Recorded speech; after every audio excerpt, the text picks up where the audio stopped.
What is up, YouTube? My Cowboys family here, bringing you guys the latest update on our very own Dallas Cowboys, and of course, as always, thank you so much for joining us here tonight. Take a second to hit like, subscribe, hit that notification bell, follow us on all social media at MyCowboysFamily, and of course, follow us. Let me see, I did say follow us on all social media. Hop in the Discord. There we go. I was going to say, I'm like, wait a minute. Hop in the Discord. Link for that's in the description box down below.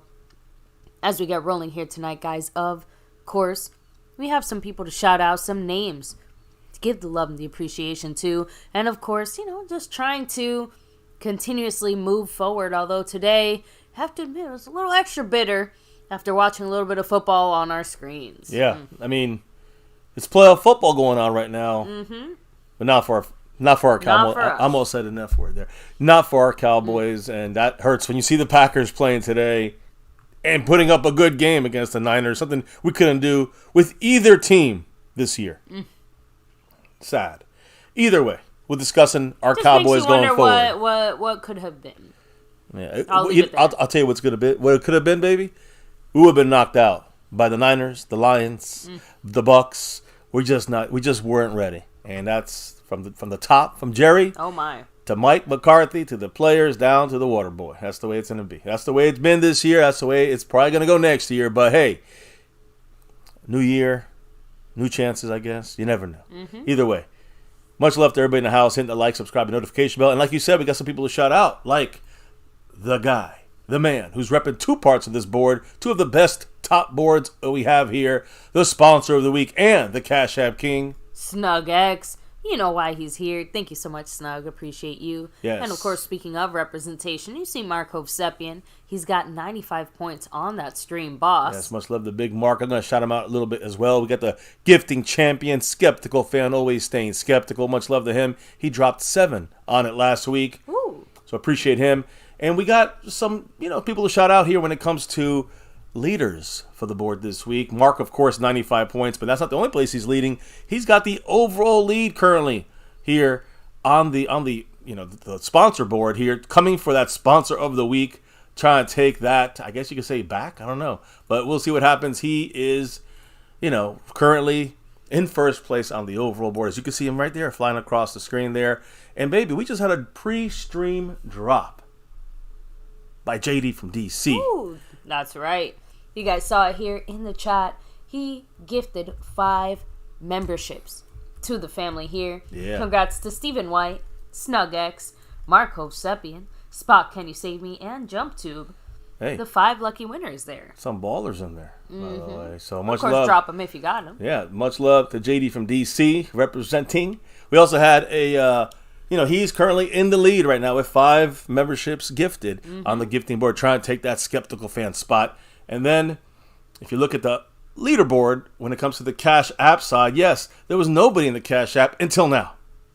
Jason Renfro, not Marissa Sparkle, Jason Renfro dropping that $1.26 holler in the Cash App, and Jason. And a big Go Cowboys, of course, from him. So I appreciate Jason Renfro as he jumps on the board for the first time all week here as we're getting down to our last 2 shows of the week. So much love to Jason Renfro. He's got a little bit of a lead there, a tiny droplet of a lead, $1.26 in the Cash App side. And of course, a lot of ways to drop the love. You look at the memberships. There's you can have the super chats, like the gifting memberships. You also have jumping in. Oh, there's a super chat. Jason Renfro dropping $1 holler. Thank you, Jason. Appreciate you. With a Go Cowboys. Hell yeah. Much love to him. Go Cowboys as he's trickling up the board. But much love to the super chat droppers, of course. The membership gifting family here, of course. You got the thanks button. But you also got people jumping in the membership like Bobby Bottles. Back in that silver level crew. We got the navy blue silver star and over everything. Much love to Bobby Bottles, who's also up on that board in the running here. And, of course, representing that silver level here. That's that navy blue silver and star over everything. That's the 4 levels. So, again, much love to all you guys representing on all these boards. There's different ways to drop the love. Like I said, the thanks button, jumping in the membership like Bobby Bottles, for example, gifting memberships like JD from DC, the thanks button. But there's 4 ways you can challenge people like SnugX and Jason and Marissa Sparkle in the past, and Jason Renfro in the Cash App side of things for the lead, for the board. What's the other ways to help out the channel? Of course, you see it right there. The Cash App, money sign MyCowboysFamily. The Venmo at My-Cowboys-Family. The regular PayPal link. And last but not least, that Streamlabs link lets your comment show up on screen just like a super chat. That's right. Speaking of the Cash App side of things, boom. Jason Renfro said, hold up, another dollar holler. Thank you, Jason. You got $2.26 in the Cash App, and that's the lead right now. $2.26 for the week. So, again, much love to the man, Jason Renfro, always repping that star over everything, and currently repping the Cash App lead over everything. And, baby, there's also the nightly shout-outs that we give to those that, really represent the board here. But since we didn't have a Fan Friday, we're going to make it a Super Saturday shout-out. Yes. And, since Bobby Bottles is back in the mix, in that silver level, shouting out A. Lavelle, the dominator in the silver level side of things. Right. Prince Jackson also in the silver level. And don't forget the star level, over everything level. Well, who are the rest of the names, baby? Thank you very much to Skeptical Fan, Jason Renfro, Lincoln Kane, Mary Alvarez, Andy Potched, Marissa Sparkle, Dwayne Broussard, and The Lunatic. Yes, much love to all you guys, Lunatic and everyone in the house, repping that star over everything. Now, as we get ready to go through some news, info, and updates for our Cowboys. It's been 2 days. It's probably going to be a lot of Tuesdays and Fridays we're going to have to skip for the next couple of weeks. We got it's a kind of routine thing going on here, schedule change. But we will be live, should be live the other 5 days of the week. At least I will be. The wife will be in there for most of those days as well. But hey, we're going to do our best to bring it to you guys. And hey, there's always news, info, and updates on the Cowboys, even if we're very early in our off season. And it sucks. But, there's only 6 teams left right now. Tomorrow, after tomorrow, will be 4. And unfortunately, we couldn't even make it to the grade 8. Yep. So we'll talk about everything and more today here, football-wise. But, of course, let's go to the shout-outs here before we get rolling in today's news and information and our Cowboy updates. Trust me, there's a couple things you're going to want to talk about here. So, baby, who's in the house tonight ready to discuss some Cowboy football? We have Rolando Rodriguez in the house. What's up? Take it easy, Fuego. Have a great night. Jason Renfro, much love. Clark motherfucking Kent. Yes, again, we'll definitely be touching on what we just saw in that Niners Green Bay game a little bit. Quickly there, yeah. Thomas Garrett, the superior Garrett. Matt Batten, what's up? We got Redman R in the house saying, he feels a little bit better now that the Packers are gone. So Daniel Berry Sports, what's up? Antoine Scott representing. Fex Rocks said, how disappointing. No matter how you slice it, no matter what the Packers did, I was hoping the Packers would win, just so it make us look a little better. They played really good. We came and show up. But the bigger thing to me is the fact that, the Packers, I'd rather they win a Super Bowl than the damn Niners. I don't want to get that 5 before us. So leave it at that. Yeah. So Snug X in the house. Snug. You know why he's here. You know it. Skeptical Fan always saying, at least Green Bay made it a true competition. This is sad. Yeah. Another year we fans have to watch on the sideline. It's absolutely disgraceful and embarrassing. Echo all those words that Skeptical just said. I feel exactly the same way. Nothing we can F and do about it. And just we gotta just look. Don't go to the games. I told you guys. I mean, we're lucky we took the family, the kids, to see this year, to a game, to the Star Tour, to the 80. We spent much money over there, and the Cowboys gave us a first round embarrassing exit. So, as far as I'm concerned, guys, and I'm a Cowboy fan for life, but it's that star over everything. And that means over Jerry Jones, over the whole entire players and coaching staff, anybody who's there right now. You guys are old school MCF fans. You guys know we got gear for years. Yeah, gear for years. So you see, we're wearing it right now. Literally behind the scenes, we're actually wearing it as well. But guys, you got your Cowboy stuff. Some of you guys got your jerseys from here. You got your hats. You got your T-shirts. You got everything. Wear that. Don't buy new shit. Don't go to the games and let Jerry suffer just a little bit. Not that it makes a difference. People are going to go and spend the money. But let's just be proud and not give in to that side of things. Because, Jerry Jones, he don't give a shit. He don't care. He just wants to collect and be competitive. Mm-hmm. Competitive, not Super Bowl champions. It's just competitive. So let's be competitive with him and just show that we bought gear in the past from Jerry years ago, but now we're going to rep that for the next couple of years here on My Cowboys Family. Ain't going to be much new stuff unless we're going through Cowboys Mosh and everybody on that side of things. Like I said, we even got to represent the Cowboy Mosh side of things here, meaning the star level, over everything level membership. If you are in any of those levels, guys, star or over everything, you will be in our monthly jersey raffle. Will be coming up next weekend. And there's Hector Razzo in the house. Thank you for summing it up. Welcome to the family. Maybe he's going to jump in that star level over everything. Crew, once you do that, if you're in there when we do our raffle, you will be eligible to win one of these sewn and stitched jerseys. I don't know if you want any new guys right now, but you got the guys from a couple years ago. You got old school. You got Hall of Famers, all different styles, sizes. A lot to pick from there. Repping that star over everything without going through Jerry Jones. I always say that's the best way. So, hey, another chance to rep it through here without going through Jerry here on My Cowboys Family. So, hey, yeah, that's coming up next week. So, jump in the star level or over everything levels if you want to have a chance to win one of these fantastic jerseys from the Cowboys Mosh. Now, any last comments in the chat before I get rolling with the news today, baby? Yeah, I just want to finish doing a few more shout-outs, right? Sure. Mike Aldana, Double R. Let me see. I think I shut it out, but just in case, Bruce got the toxic juice. We have everybody, of course, who got to get the memberships from JD, the man JD, Big D in the house. Freedom First. Hey, he was actually first today. Yeah, JD's in second place on the overall board, by the way. Who raised you? What's up? Yeah, hey, Lamar Jackson got a second playoff win, right? Yep. Orion Files in the house. Dominic Hayes, much love. SnugX said, Viva la Jerry Jones. Oh, boy. Well, you know, we feel Jerry Jones just cares about competition, Snug. And we ain't about competition. We about winning. Not just winning the regular season games. Anyway, so we'll get into this and more. Because it's not just about what we want, obviously, or what SnugX wants or thinks. It's about what the Cowboys are actually doing. And you know, whether you love Dak or not, whether you love McCarthy or not, we're going to be living with them this year. Yeah, and Jason, you got to be happy about it. When it comes to that 4-jersey raffle, you're not the only winner. We are still waiting for every single person to finish getting back to us. But yes, we have your jersey order. We're locked in.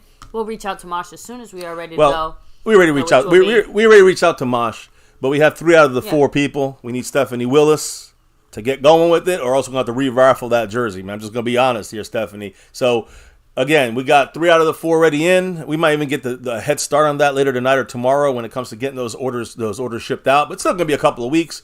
And at worst, it'll be like about 5 or 6 weeks at worst. But, hey, listen, the season ain't starting anytime soon.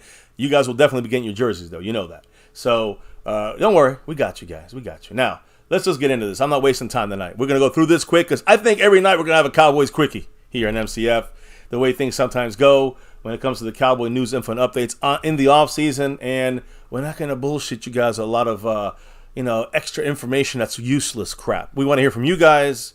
We want to, we want you guys to hear from us. And, we want to know everyone's thoughts and kind of focus for this upcoming season that we have to wait a while before it really gets rolling and started. By the way, another drop by Jason Renfro in the Cash App, $1 holler, GO Cowboys, as he's, pumping himself up on the overall board and keeping that lead in the Cash App. Now, playoffs. Yeah, guys, we'll talk about that in a minute, but I just want to start off with Sports Illustrated. Because yesterday, the Arena Group, they gave notice that it intends to lay off all of Sports Illustrated staff. They're the ones that own Sports Illustrated. And this is an email that was sent out to all the people there. Basically, I think give them 60 days. Basically, they're going to be gone. This move comes after Authentic, which is the licensing group that owns Sports Illustrated, moved to terminate Arena's licensing deal. So it's a trickle-down theory there with a lot of different corporations owning corporations. But either way, one corporation got rid of another one, which then in turn got rid of all of the Sports Illustrated writers. Yeah. So what the heck happens now? Yeah. Listen, at its peak, when it comes to Sports Illustrated, it was an institution. Everyone wanted to work for. If you were in sports media, you wanted to work for Sports Illustrated. That was the pinnacle. But the covers, the coverage, legendary, right? A lot of great work was done. Now it's over. That's it. A horrible day for the employees that worked there yesterday, and it, ridiculous. Big situation coming to an end when it comes to that side of things. But now, playoff football. The Buffalo Bills, they play tomorrow. Who are they playing at home? The Chiefs, I think. The Chiefs at Buffalo. They were asking for people to help shovel the stadium for their playoff game again. But this time, they didn't offer food and drinks for the people that went in there and did it. So, yeah, a team that's over $4 billion, worth over $4 billion, got that nice, that Cole Beasley, locker room. That Cole Beasley locker room, he said was better than, not locker room, the weight room was better than the Cowboys, he said. They can't do better than that. I think they did kind of own up to it, and then they got people now shoveling, Bills Mafia out there doing their thing, shoveling the stadium snow there so people can sit for tomorrow's game. But we had games today. And, of course, the team that beat us, the 7th-seeded Packers, beat our 2nd-seeded ass last week. Today they playing the 1st-seed Niners, and as the game just ended a little while ago, you guys know what happened. The whole game, basically Green Bay controlling the game. Green Bay in the lead or down by 1 the whole game, and really had that game in tow. Missed a couple field goals at the end. Could have made it a 7-point game. No, they let the Niners get back in it, and Purdy, who had a horrible game. The Niners, as a team, specifically Kittle and McCaffrey, stormed back to overcome the Packers this game today. Christian McCaffrey scored his 2nd touchdown on a 6-yard run with 1 minute and 7 seconds to play. And the Niners mounted their first second-half comeback of the season to beat the Green Bay Packers 24-21 in the divisional round playoff game Saturday night. Remember, I think it was like 0 for 30, Shanahan, when they were losing by 5 or more in the fourth quarter, and they broke that today. They are now 1-30 under Shanahan. It seems like they're overcoming all their their issues. They're overcoming. We're still living with issues that we have for 28 years. So after spending all regular season as the front runners, really in the NFL, pretty much, the Niners 13-5 need to they had to come back for a change. Their usual ways in games, and Brock Purdy, McCaffrey did just enough on the last drive to get the Niners to their 3rd straight NFC Championship. 3rd straight NFC Championship game. We haven't even seen it in 28 fucking years. The Niners have 3 of them back to back to back. The good thing, I guess, is they haven't won a Super Bowl yet, but hey, that can change this year, I guess. Who knows? I hope not. That's for damn sure. The Niners are going to host the winner of tomorrow night's game. We talked about the Buffalo Chiefs game in the AFC. Tomorrow is going to be Tampa Bay at Detroit for a spot to go to the Super Bowl. So, my little mind, I don't really care. I just don't want the Niners to win the Super Bowl. That's really my only concern left for this season. And so, hey, I got to be honest. The Bucs are not going to beat the Niners. So let the Lions go in there into into whatever field they're in now. I forgot, Levi Field. And let them try to get them. I was hoping it'd be in Detroit. It'd be Green Bay at Detroit. That's what I was hoping.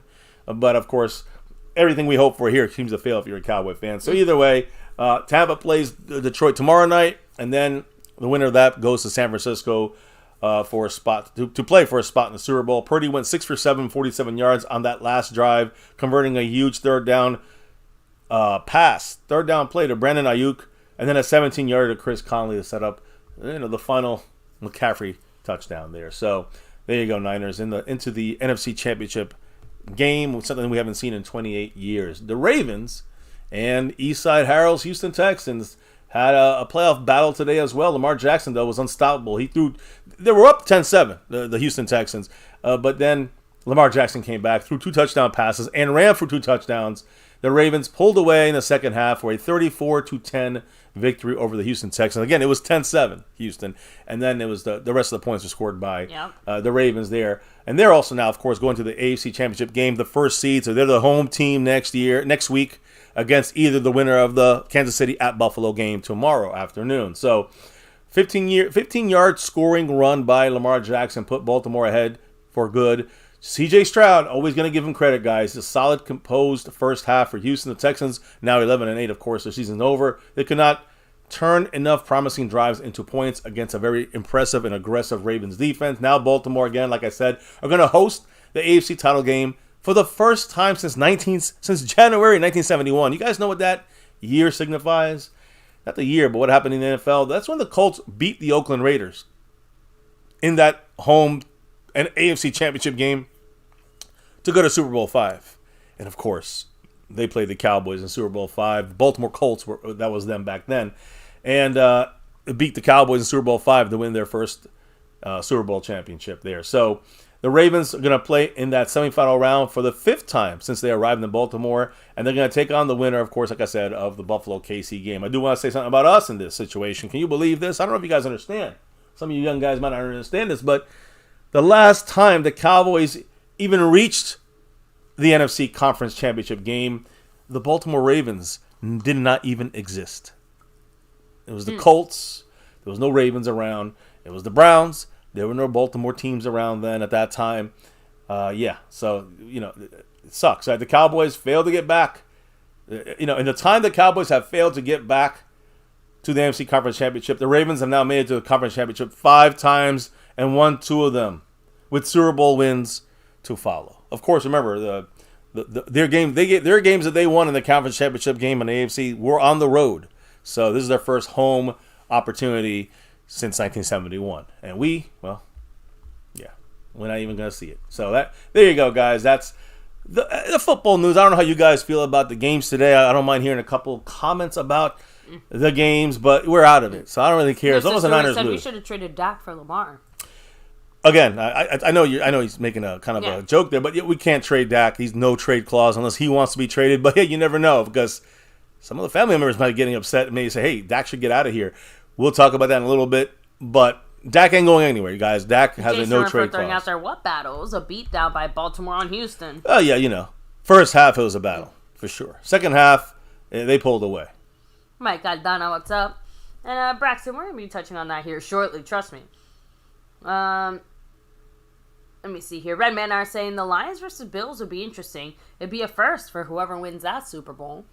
Yeah, I mean, I wouldn't mind either of those teams winning a Super Bowl. Of course, not over us, but exactly. Hey, Nobody Brandon wants that. James in the house dropping that 5 on it. Woo. Much love to him. What did the man say? Brandon James up in the mix. NFL analysts think CeeDee Lamb should push for trade from Cowboys. Yeah, don't worry, it ain't gonna happen. I'm just gonna say it's a silly rumor that's going around. He's asking for a trade. It's because of what came out today with his mom. We'll talk about that. But yeah, Brandon, a lot of bullshit news out there. You know how that goes. Everyone's trying to make news instead of actually report the news. We report the news here, but I appreciate the insight there. Now, Kenzie Van said, "Yeah, man, I was rooting for the Packers because if they would have won, that would have meant that they were on a mission. The 40 Gayers just didn't deserve to win." They played like shit. I gotta admit, they played crappy in this game, but they pulled through in the end. So that's one thing we can't seem to do, whether it's at the end or anytime in the freaking in the divisional or wild card round. It's always an issue with our team. Play like shit, we get blown out. We play well, we lose in the last second. It's like it doesn't matter how we play. Just other teams, they just are battle tested. They're tougher than us. They're better than us. They're a better coach than us. Them's facts. Unfortunately, those are facts. That's the way they've made these things facts. By the way, Marco Seppian, 88 points on the stream, boss, repping that CeeDee Lamb, which we're going to discuss him a little bit here in a moment. But as I finish some of the NFL news, interim coach no more when it comes to the Raiders. Some coaching changes, right? Some coaching stuff going on. The Raiders working on a deal. They worked on a deal, signed Antonio Pierce and retaining him as the 23rd official now head coach in franchise history. They went 5-4 in the last 9 games, but Pierce gets the full-time job now. He was an intern there, and it's very welcoming news to a lot of the Raider players. They really like Antonio Pierce, especially Max Crosby. So again, they made Pierce their interim head coach on Halloween night. And, players campaigned for Antonio Pierce, to get that job, the full-time job. So they're all happy about that. Isn't it good to have a team that feels good about their coach in a real way? Our guys seem to like our coaches because they let them get away with stuff. That's the type of player that's going to fight for him. And it's clear that they fought players, those last handful of games for him there. Yeah. They got back in the playoff mix a little bit there, so you can't, you got to give them credit there. And, hey, at least for now, he's their head coach, and they're happy about it there in L.A., in LV, in Las Vegas. The Falcons, they're not stopping at going at Bill Belichick. He is their top candidate. They flew him into Atlanta last night. On one of Arthur Blank's, the owner of the Falcons, his private planes. He had dinner last night, meetings still to come in the future. And things really heating up with Bill Belichick, not with the Cowboys. He's had extra meetings now with the Falcons. Literally, the moment the Cowboys announced they're going to keep McCarthy, he started throwing out more interviews and more time devoted Bill Belichick to the Falcons. And so right now, it looks like Belichick's potential staff have already been reaching out to the Falcons to inquire about personnel. That's a difference, and I'm going to explain to you how it's a difference between someone like Bill Belichick, who's going to get good coaches under him. He's going to have coaches throwing themselves at his feet, while McCarthy is going to have the opposite issue this season. And I'll explain as we get into this. By the way, in case you're wondering about our defense and the defensive coaching situation when it comes to DQ, Dan Quinn, The Chargers today completed an interview with Dan Quinn, Dallas Cowboys defensive coordinator, for their head coaching job. Of course, nothing announced yet. And he's done all his interviews through the Zoom, through the virtual interviews. Now he'll be taking, if he gets any more interviews, I'm not sure if the Chargers is one of them, but if he's getting any more interviews, it's going to be in person now. Officially, I think allowed in person. So there you go, Dan. Maybe he has gone to the Chargers. Who knows? I know they got Jim Harbaugh in their radar. So we'll see what happens there. Now, let's get back to the Cowboys. We talked about Dan Quinn, some Cowboy stuff. The fallout from that Green Bay game for us, our Packer game, we had a situation, to me, a weird situation. It kind of came out yesterday where a cheerleader for the Dallas Cowboys is claiming that she got harassed and really, almost, it was confrontational with the Packers, with the cheerleaders there for the Cowboys on the sidelines. She said she didn't ruin it for the Packers. She must be happy today. But Cowboys cheerleader Darian Lassiter exposed Green Bay players for taunting the cheerleaders. Now, I think that's classless, picking on cheerleaders. They're not even, they're not nothing to do with the actual opponent or exactly. Look, so the silly, two right? Players talk shit. That's between them. Heck, if you want to throw punches at a player, like, you know what I'm trying to say? Like, player versus player, like, you guys are equals in that sense, and you're both going into this knowing that, hey, there's a chance there might be shit talk. You get what I'm trying to say? Like, they know what they signed up for here, Right. The cheerleaders, they're not signed up for shit talking. They're there to just go Cowboys and pom-pom. So Packer players, when they scored touchdowns, it was not with class. And listen, some people were making jokes. They got 48 points on us. The reason why they thought they were harassing them all the time because they were constantly in the end zone.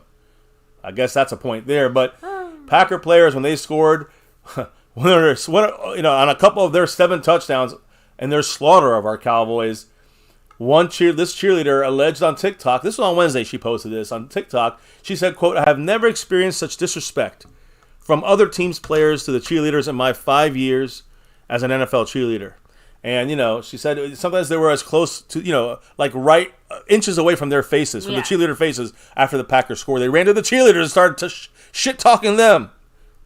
Well, today the Packers are now on the couch with us, shit-talking each other. So, fuck the Packers for that. And I'm surprised, the Cowboys, like, security people did not come to help them or at least, stand up for them. They just kind of, let this shit happen over and over again. So, look, it is what it is. What can you do? But that's what happens when you play Bush League low-class teams like the Packers. Now, when you talk about we talk about sitting on the couch, the Packers on the couch. Yeah. So are our Cowboys, of course, players. And, they're getting ready for the Pro Bowl, unfortunately. Unfortunately for us Cowboy fans. Not the bowl. Not at all. But we do have Brandon James repping it with that J. Lou $2 holler drop in the house. What did the man say? He said, F Mike McCarthy and Jerry Jones. Yeah. Clown show. You got that right. That's an unfortunate thing for our team. But, yeah, it is a clown show, and it's not going to stop, it seems. It's not going to stop anytime soon, and it's too bad. And by the way, Brandon James now in 6th place all by himself on this board as he jumps over guys like Prince Jackson, Truth Bomb, Chris, all these guys in the membership here. We got also James Davis and Alanda Hanselu.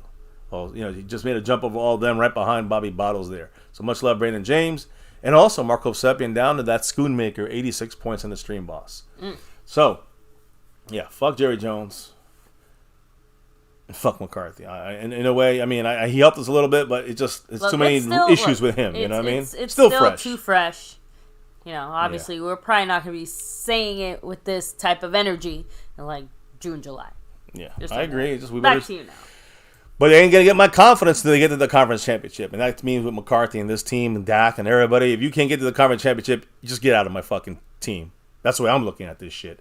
So, look, the players right now, they said it best, I guess you could say, on Instagram. Brian Anger, who might not even be with us after this year. He's getting ready for the Pro Bowl, I guess. I really hope we find a way to keep him. But with Brandon Aubrey, he's going to cost us $3 million for a punter. But having to keep moving forward today, Brian Anger said on Instagram, quote, "Watching football from home today sucks. We fell short of our ultimate goal and it hurts, but man, we have so much to look forward to." End quote. And I agree with Brian Anger, of course, when it comes. He wants to do. He wants to look forward to something. He's definitely not an issue for us on our team. Neither is Jonathan Hankins, by the way, who dropped a 21-minute video on his YouTube channel today, talking about the season and the upcoming season. Even though he's a free agent, he's somebody we got to sign back, in my opinion, impending free agency. He says he has a very big desire to come back to Dallas. He said, quote, "The goal of mine is to get to the Super Bowl, and I love that. And I love for it to be here in Dallas." He also said that, the Dallas coaches, the Dallas organization have been like above and beyond any other organization and team he's played for on. So he really loves it in Dallas. I don't know if it's the coaches, the money. I don't care.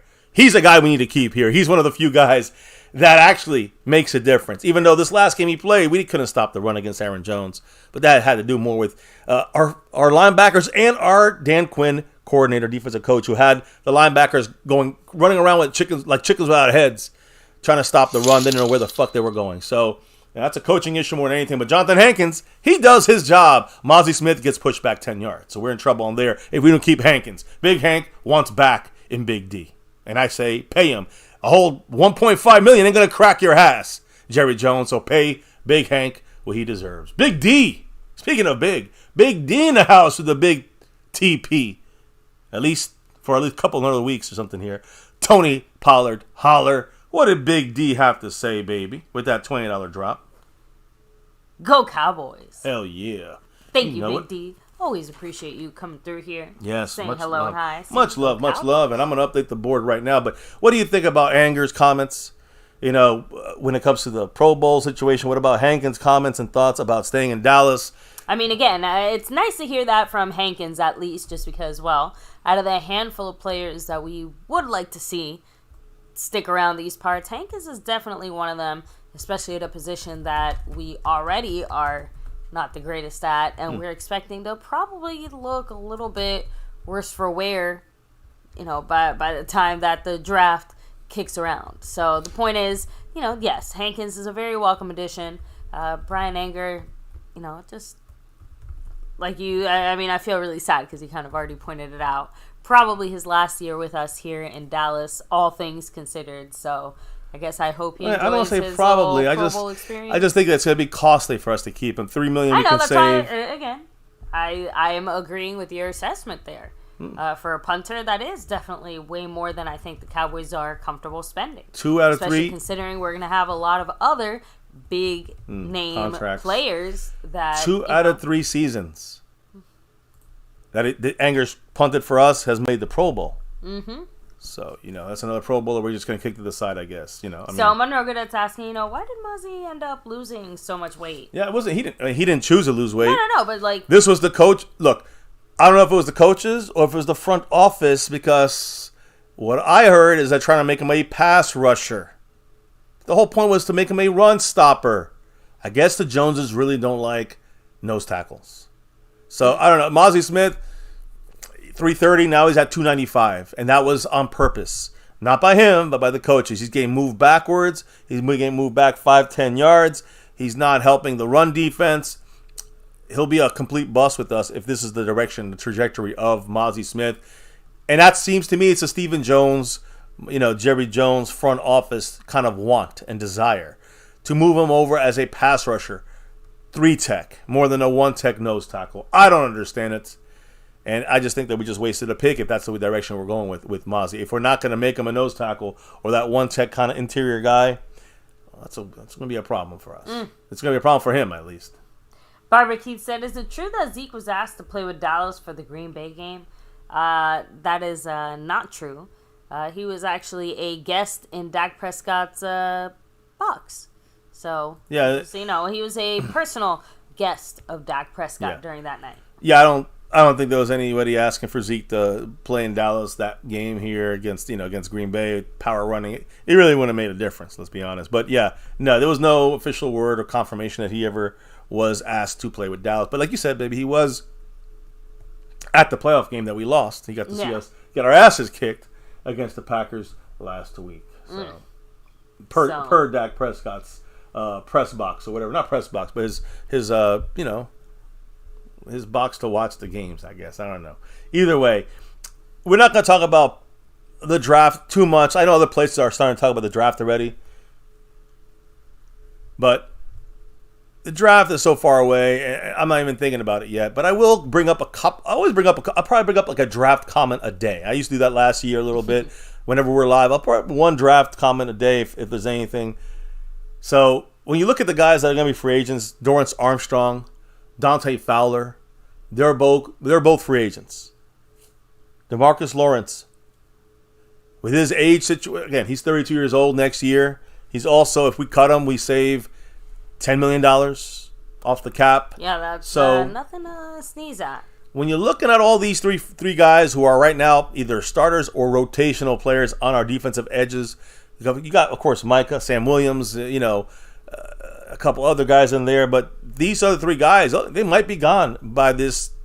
The odds are they're probably gone. So when you look at the draft, I know we talk about offensive line and running back, and you get running back, you don't have to get running back in the first, second round, but you got to look at defensive edge rushers. And I think that's where we're gonna, the Cowboys could go that way. When you look at if you go drafting high as an edge rusher, a guy that I've been hearing a lot about is Latu. I don't know if I'm saying his name right, but he's one of the best edges out there, edge rushers. Most people say there's no way he gets to the 24th pick. But we said that about CeeDee Lamb, right? We said that about a couple other guys. Yeah, and they somehow trickle down to us. Never say never. And it's still very early. A lot of these guys might still drop to the second or third round. Who knows? By the time the combine goes through and other things. So right now he's projected to go in the 15 to 20 pick range in the first round. But again, some people saying go higher than that. Some people say go lower than that. And why? Because he has a slight injury history that drops him into that 20 plus 20 kind of draft pick there possibly. Now, when I hear injury, that's a red flag for me, although he's still supposedly going to be fine from whatever issues he has. And we'll definitely talk about him in this draft season. But just an idea, a name in there at the edge spot that you may be able to see him get us looking at someone at the edge coming into this draft. But there's other guys too you can grab in there. Graham Barton, Jordan Morgan, Cedric Gray, along with Latu. These are the different guys that are there at edge that could be a first-round grab for the Cowboys if we decide to go that route. Just, again, guys, bringing up the Dorrance Armstrong stuff, Fowler stuff, and DeMarcus Lawrence stuff brings to my mind we might be looking at a defensive edge rusher in the first or second round. So keep that in mind. Now, let's get to the unfortunate social media shit that goes on out there, starting with edge rushers, starting with our best edge rusher, Micah Parsons.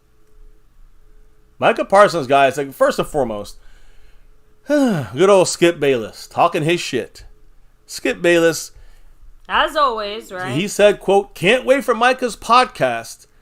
That's what he does best." Basically saying he don't play football best. I mean, he's better at just talking a lot on his podcast. Now, look, I agree that the podcast stuff of Micah, is sometimes annoying to me.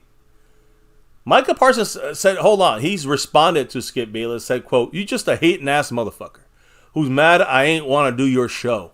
Remember that, guys? Oh, yeah. Him was supposed to do Undisputed with him and Shannon Sharp.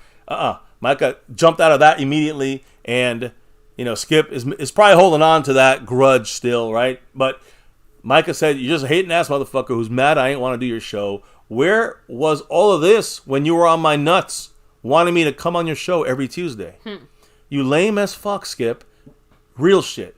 You're a fake ass Cowboys fan." And I'm so glad he called him out a bit. At least he's finally figured it out there, Micah. I mean, come on. I mean, we've all known he's the biggest, fakest Cowboy fan in the world. Everybody knew that, but it's one of those things where, just because everyone knows doesn't mean you actually, say it out loud, at least in the professional circle side of things. You get what I'm trying to say? Yeah. So, but obviously, by doing this, now it starts to have some crossover. Well, you could say. At that point, of course, Micah, he's not going to take any shit from anybody but Skip Bayless. But look, here's the thing. Skip Bayless talks his shit. That's what he does.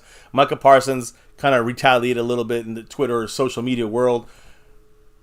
And, I have no problem. Micah barked back at Skip Bayless loudly, clearly, directly. And again, not wrong. I think Micah speaking up for himself is, of course, a fine thing to do. It's okay for me. I have no problem with this. But But let's be real about this for a second. And fuck Skip Bayless. But for as much shit that Micah Parsons has talked on his podcast, especially early in the season, when he was saying that we have an elite defense, one of the best of all time. Yeah, he did do all that, and then some. But yeah. Yeah, but especially early on, and he's talking about how the Cowboys are disrespected, which we are. But the fact that he keeps saying that, we're elite defense, and then we show out in the field the way we have, especially in the recent 10 weeks, the last 10 weeks, Micah cleared out his locker room before when they went in there after the game, the Packer game, he was gone already. But locker room was clean. He didn't speak to anybody. He had no media at all for anybody. This is actually the first time we're really hearing from him. And anyway, it's through this Twitter response at Skip Bayless. So just Micah very quiet in the last 4 or 5 days, 6 days or so until this situation with Skip Bayless. But he wasn't even like. There's other people screaming. There's other people screaming from Micah Parsons' camp. And now we're going to talk about family members that are getting way too involved. Yes. Again, with this team. It's not unusual, right? Every once in a while you see someone's family member maybe chime in on some football thing or some football adjacent thing or whatever.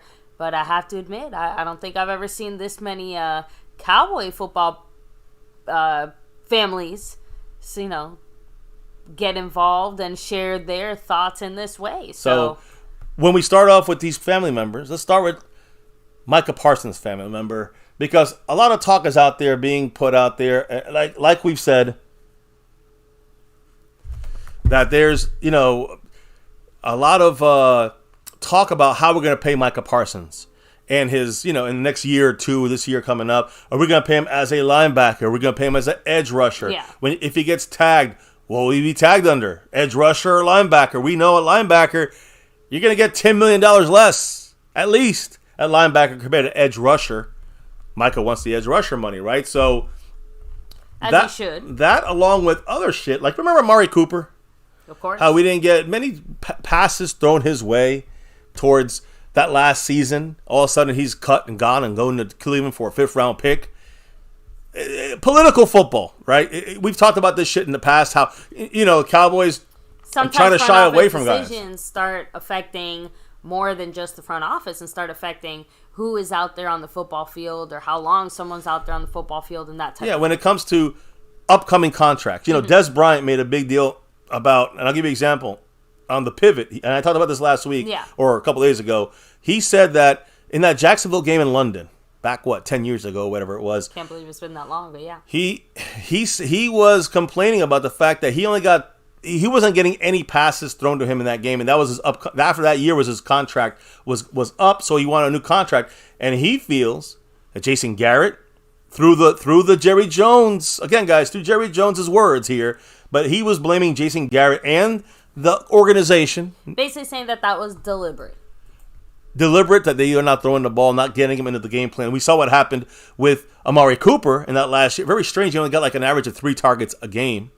And that last year Amari had with us. So we were pushing him out the door. Michael Gallup getting no looks really this year. He's getting pushed out the door. So when you look at that game with Jacksonville and Des Bryant, he had 2 catches in that game and both were touchdowns because he made shit happen because he was getting no opportunities. And it wasn't even Romo's fault. It was coming from the coaches, from the front office.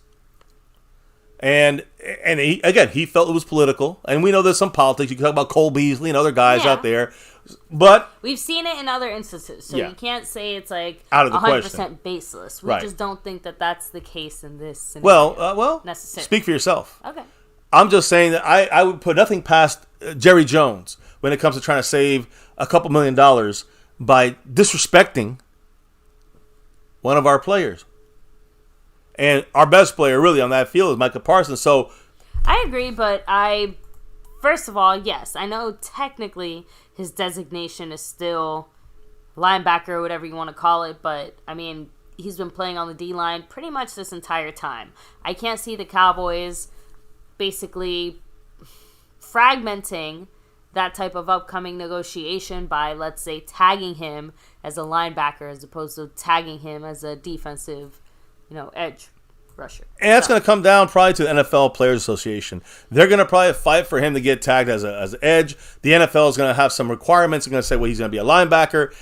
NFL will end up winning on this, and that means that we'll get him for cheaper. But it could fracture whatever we have left with Micah Parsons for the future, right? So today, and three things came out today of 3 different players, and the first one was Micah Parsons' brother, Terrence Parsons Jr. So after all this political talk, and we talked about, the Des Bryant talk on the Pivot Show and all that stuff, Terrence Parsons Jr., Micah's brother, said, quote, "This is why Micah won't get played all over the field. This is why Coop, as in Amari Cooper, disappears in big games, why he got traded, why we weren't running the ball this year." Again, it's about Tony Pollard. He said, why we weren't running the ball this year, it's never just let's go win a fucking Super Bowl. Shaking my head. So again, even though it seems to, I'm going to be honest, it seems to fit everything here. I understand. I don't think it was a process to try to not pay Tony Pollard and keep him for cheap. I think this is some of the stuff that's getting pushed out there that has some comments. It makes some sense, and also doesn't make some sense. Because you know what? What about CeeDee Lamb? Like, he got targeted more than anybody in the NFL this year. And he's due for a huge contract this year. So we weren't shying away from CeeDee Lamb. Now, is it more that CeeDee Lamb is one of our guys we drafted compared to Amari Cooper, somebody we traded for? Is Micah Parsons going to be a guy that, it's going to be fractured because of where he plays? That's something yet to be seen. But it seems like, to me, Micah Parsons' family, and trust me, if Terrence Parsons, his brother, is saying this, Micah's probably said this to his brother, too. I mean, this has all been discussed within their family. There's got to be some kind of a discussion have happened there. Yeah. So, unfortunately, not good news when it comes to family members. They know what's being said directly from their family member, from the family member playing for the Cowboys. So basically saw Micah's brothers saying that, and they said, "Hold my beer." I'm sorry? Just saying, they saw Micah's brothers saying those things on social media and said, "Hold my beer." Who did? I didn't say. Cowboy family members. Well, but that's different because this is just kind of trickled out today. Today, outside of Terrence Parsons, Micah's brother Terrence putting out that information that was posted today. It was. Trust me, this ain't. Okay. This shit ain't funny when it comes to the Cowboys, and we see something even more crazy than Terrence Parsons, Micah's brother, speaking out about this, something that it's been spoken out before in the past by others. But it's crazy to me that we're hearing, and this was checked over and over again, guys. But CeeDee Lamb, his mother, got involved, and it was it's been checked and double checked and triple checked. It is his mother. It's not fake. It's not a fake account. CeeDee Lamb's mother on Facebook now is not happy. She was posted. She's not happy specifically with one person on this team. The guy throwing the ball to CeeDee Lamb, Dak Prescott. So CeeDee Lamb's mother went in on Dak Prescott on Facebook saying that, quote, "Dak isn't it." Yeah. Now, I wonder if CeeDee Lamb kind of been mentioning something behind the scenes, but she said, "Dak isn't it." That's CeeDee Lamb's mother saying this, and said that her son deserves better. People in there, were adding in there about Dak Prescott on her post on Facebook saying, "Tell the youngin," as in CeeDee Lamb, "come to the home team. CJ would love him," as in CJ Stroud, as in Houston, in the Houston Texans. CeeDee Lamb's mother responded with, "Shit, I wish he would. CJ is great." So again, now it's saying, Dak, CJ Stroud. And his CeeDee Lamb's mother said, "Hey, send CeeDee Lamb to a good team with a good quarterback, not the Cowboys." And again, that's a paraphrase. She didn't say that. She just said, "Shit, I wish he would," meaning she wishes that CeeDee Lamb would go to Houston and play with CJ Stroud. She said he's great. She also said, quote, again, as in Dak Prescott, quote, "They need to get rid of his ass. It's guys on that team that there's guys on that team that want a ring. They work too hard. He don't want to win a ring." Now, this is the comments from CeeDee Lamb's mother about Dak Prescott. So again, look, this is obviously not a good thing. And again, what I'm trying to say, we got Aaron saving Thank you for summing it up, in the Aaron. house. Welcome to the family, Aaron. Appreciate you. Look, I guess you can think that Dak sucks, but I'm not sure where she got the he doesn't want to win a ring narrative. I have to admit that one was the one that kind of came out of left field. But it's just, to me, when you look at this about CeeDee Lamb's mother ripping Dak Prescott, is this going to be a problem? It just seems strange. After Dak having an MVP type season, to post something like this out of left field. And again, when you look at the game, baby, listen, let's be real. I said this game against the Packers, everybody had issues. Yeah. Offense, defense, special teams, coaching, front, everybody. But when you look at the way that CeeDee Lamb played in this game, how can you put a lot of that? CeeDee Lamb played so bad. The last person that should be pointing fingers is CeeDee Lamb or anyone in his family, because he was just horrible in this game. Good performance Everything was going through his hands. He looked like he was a fucking zombie for most of that game. He was out of it. He was not focused or locked in at all. And his mother says Dak's the problem. Like, Dak had problems, but Dak wasn't. CeeDee Lamb was the bigger problem, at least up into that. I mean, if your best number one targeted guy disappears for 2.5 quarters. I mean, it's not Dak Prescott. Not when it comes to your son there, ma'am. CeeDee Lamb got 5 or 6 throws right at him. 2 in the end zone. He dropped them. He dropped easy. He hit his hands. They were tough. Some of them were tough passes, but they got to him. CeeDee Lamb dropping him, and then his mother blaming Dak Prescott for not wanting to win. Oh, man, I'm telling you, baby. I can't take this shit. I mean, as a Cowboy fan, I hate this shit. And it seems to be just more detrimental than even losing to the goddamn Packers in a way. Cowboys abroad, much love. Much love. Cowboys abroad in the house. He said defense was the problem. Cowboys abroad. Everyone was the problem. Defense, offense, special teams, coaching. Don't leave anyone out. Defense was a huge problem. Dak threw 2 picks, cost us 14 points. Dak made some bad, dumb decisions, forcing it to CeeDee Lamb, forcing it to Brandon Cooks, which cost us 14 points. The offensive line was not doing great. CeeDee Lamb was fucking shitting the bed horribly. The offense didn't help at all. The defense didn't help at all. This whole team fucking sucked. It's not just one blame here, guys. It's an entire team blame. So, just to figure in though, baby, it wasn't just Micah Parsons' brother or CeeDee Lamb's mother that was talking shit here or talking on social media. It was also Dak Prescott's brother, who, again, after the CeeDee Lamb mother comments that came out from CeeDee Lamb's mother about Dak Prescott, and Micah Parsons' brother, Terrence Parsons, came out there and spoke out on Twitter and Facebook, whatever. How long do you think it was going to take before Tad Prescott, Dak's brother, was going to say something?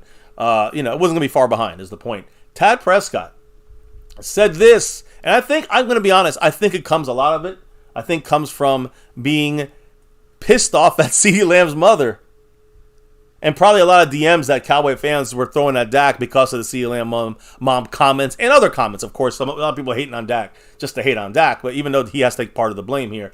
But Tad Prescott said this, quote, "Cowboy fans, why do they continue to DM me? Trust me, if I can get Dak to leave Dallas, I would. I too want him out of Dallas.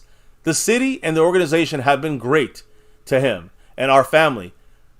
But I'm done with the drama and the so-called fans. But Dak, he loves this team and he wants to bring it rings." Now again, this is literally going off the rings comment that CD mom. So it's people DMing him and all this shit. Like, this hasn't happened before. Of course it has. Probably at a higher click now because of the recent loss. But the fact that his mother came up with this, adding more fuel to the fire. His mother, as in CeeDee Lamb's mother, and he's talking about he don't want to win rings. I mean, Tad Prescott is literally saying he wants to win rings and bring rings to Dallas.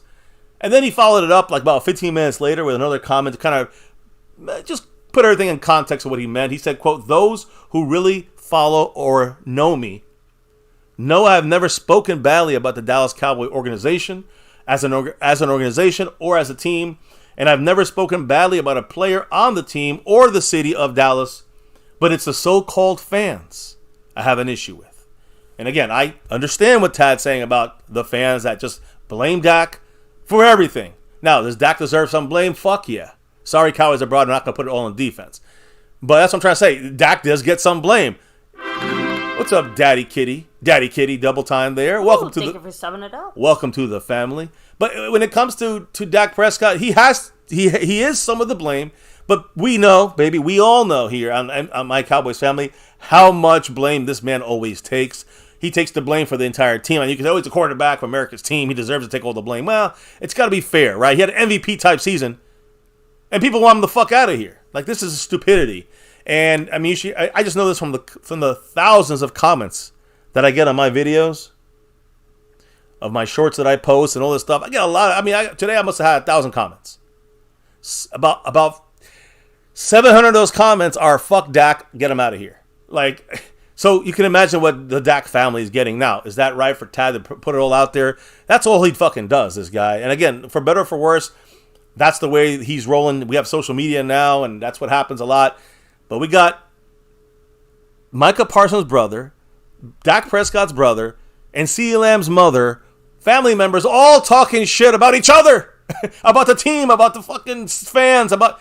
It's just so fucking stupid. Are we really the only organization? Some teams get this, like, maybe in a 5-year span to get 3 instances like this. We got them all in one fucking day.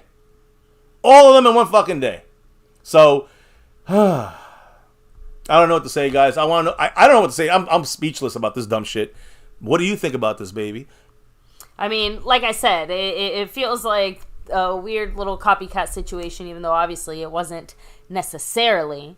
But overall, I mean, part of the problem is that they're not 100% wrong here, right? Like, they did touch on some problems that are happening within our team, even if I don't necessarily agree with their reasoning for some of it. So, just throwing that out there. So, I do kind of have to agree with Cowboys Abroad saying most of the blame goes to the defense, period. That doesn't excuse the offense. But...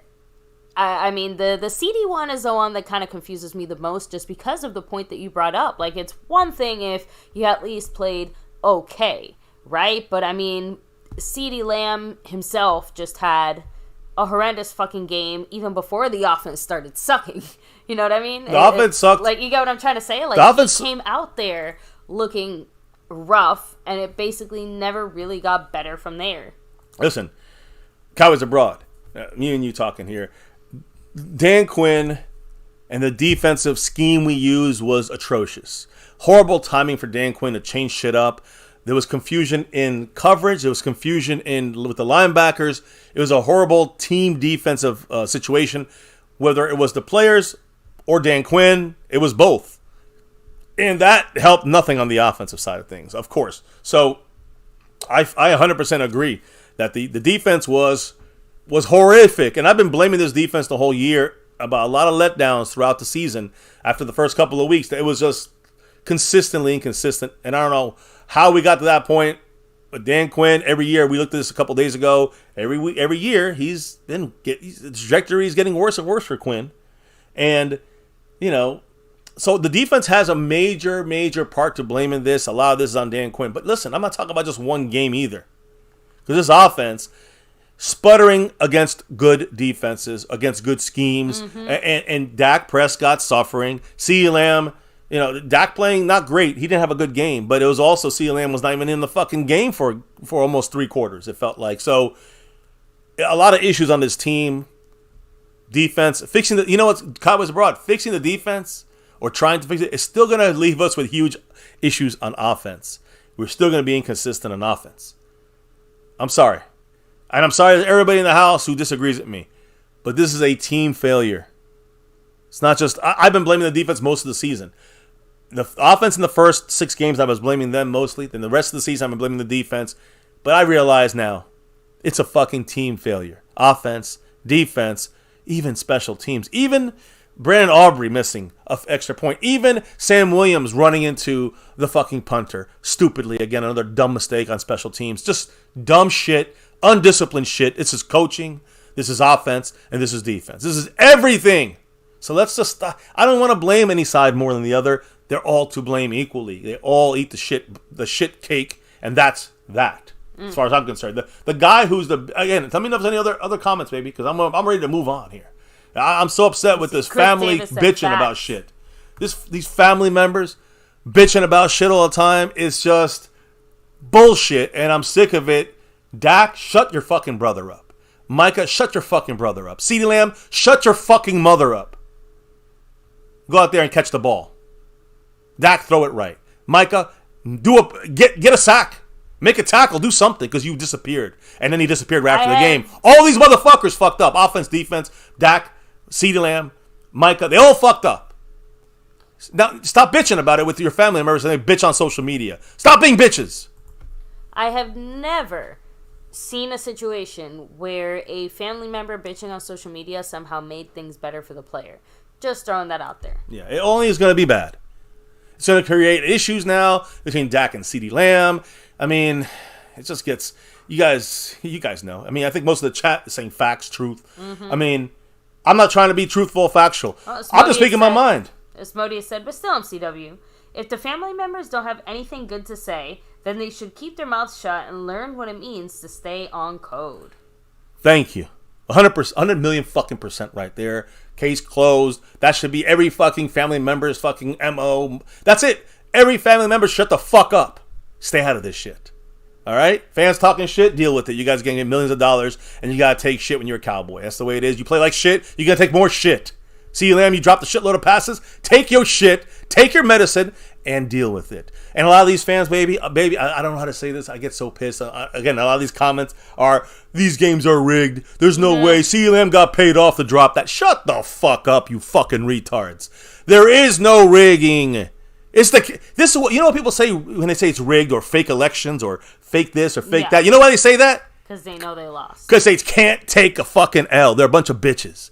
They're a bunch of pussies. Take your fucking L and just deal with it. And move on and try to get better. Don't sit there and bitch and cry because it's rigged. Fuck you. It ain't rigged. It ain't scripted. That's what the bitch fans say for the most part. They blame it on conspiracy theories rather than deal with the fact that maybe we just sucked. Or maybe we had a bad game. Or maybe these guys aren't what we thought they are. You know? Just stop saying everything's rigged and it's a conspiracy. You sound like a fucking moron. Whether it's an election, you sound like a fucking moron. Or whether it is a fucking Cowboys team, you sound like a fucking moron. Or football. You sound like a fucking idiot if you say you think this is a rigged, scripted situation. It's funny until it's not funny. Until it's fucking beyond stupid. I'm done talking about this. Hit up the chat. Let them finish it up. Let me see here. Mike Aldana said, all these motherfuckers wanted their 15 seconds of fame. No, they got it. And they hurt the team for it. Still, it hurts. It hurts. Chris Davis said, we don't like the Dallas Cowboys. We love the Dallas Cowboys. And they all failed us. We bleed that navy blue, silver, and star. They just bleed, talking shit on social media. Don't even get me started about Jerry Jones and Stephen Jones. They talk shit on radio stations. Pioneer said, one of the big four is going to get franchise tagged. None of them want to be that guy. That's funny. That's funny as shit. And CeeDee Lamb is probably better off waiting for Justin Jefferson to get his deal. So you might have people are going to blame the Joneses, and maybe there's some blame there, but it's also the players that don't want to get signed right now because they don't wait to see the other guys getting on the other teams, the other big name guys. So Justin Jefferson, if he gets signed 3 months from now for fucking, I don't know, $28 million, CeeDee's getting $30 million if he waits it out, right? Snugx said, yeah, if you don't agree, shut up. Damn. If you don't agree, I guess if you're talking about me, Snug, I guess shut the fuck up then. But what I'm saying is these family members need to shut the fuck up. If they have an issue with the way shit's going on their family members' business side of things, at least on social media, shut the fuck up. If you don't agree with what's going on with the Cowboys, if you're a player's family member, shut the fuck up. You're an idiot if you talk because you're making it worse for CeeDee Lamb, for Dak, for Micah. When you guys talk your dumb shit, as in the family members of these guys. It's on them. So, Cowboys abroad as far as a Dak deal. Oh, we're going to talk about it. No. But in my mindset, it seems inevitable. Yeah, I mean, we know it's coming. And let's just start talking about, let's move on from the fucking family drama shit, which is just sick. I don't want to even spend, this show would have been over We went for this family drama bullshit going on. Let's move it on to the contracts situation. You see in my chat here in the opening fucking title up here. And let's start with the big bubble. Mike McCarthy. Mike McCarthy, guys, today, and not is anyone surprised? I mean, first earlier in the week it came out that McCarthy was going to be, was going to be kept here. He's not going to be fired. He's not going to be let go. He's doing extra interviews, and he's going to stay with the Cowboys one more year, finishing his contract. And, I don't know if some people thought he was going to get an extension. I don't know if it'd be that dumb.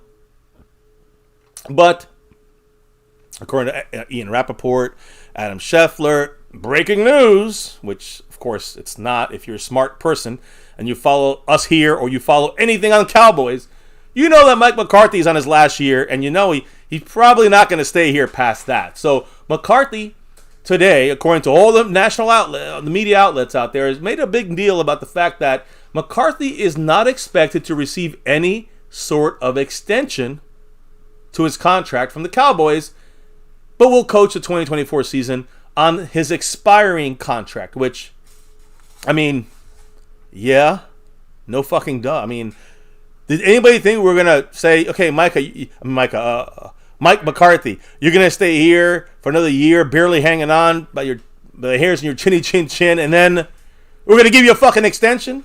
Well, there you go, guys. There's the bullshit media out there saying, let's make news out of nothing, out of something we knew already. So, again, McCarthy, he's not going to play on an extension contract. He's playing on the expiring contract. Remember, guys, yeah. Jerry Jones forced Garrett into this kind of position 2 separate times. And he said, Jerry Jones has said this. Just think about what he's thinking in his brain. We know it's about saving face with Garrett. It was about, hey, I didn't make a mistake with Garrett. We're going to keep trying, even though he's on his end of his contract. We're going to keep. You know what he thought, Jerry Jones, under Jason Garrett? He believed it heightened the motivation for everyone on the team when the coaches were playing on their expiring contract. It's the coach version of having a player, play for their money, right? Like, look how good CeeDee Lamb did during the regular season because he's playing for his money this year, but in a bigger way. So, and so on and so on. So, of course, he thinks the same thing from a coaching perspective, that he's, that a coach on the last year of his contract is going to push the entire team like their life depends on it because his life depends on it. And I want addressing a Cowboys broad comment here. Listen, I hear you. I know he's got he's a regular season champion, Mike McCarthy, but he's a playoff fucking loser. And again, there's no way in hell he gets an extension after an embarrassing loss to the Packers in the playoffs. We might as well be 8-8, Cowboys abroad. We might as well be 8-8, Jason Garrett. Now, are we as bad as Garrett? I said this in the past during the Garrett years. I know some of you guys are like, don't fire Garrett. Shut up. We knew that was the best thing to do is get rid of Garrett.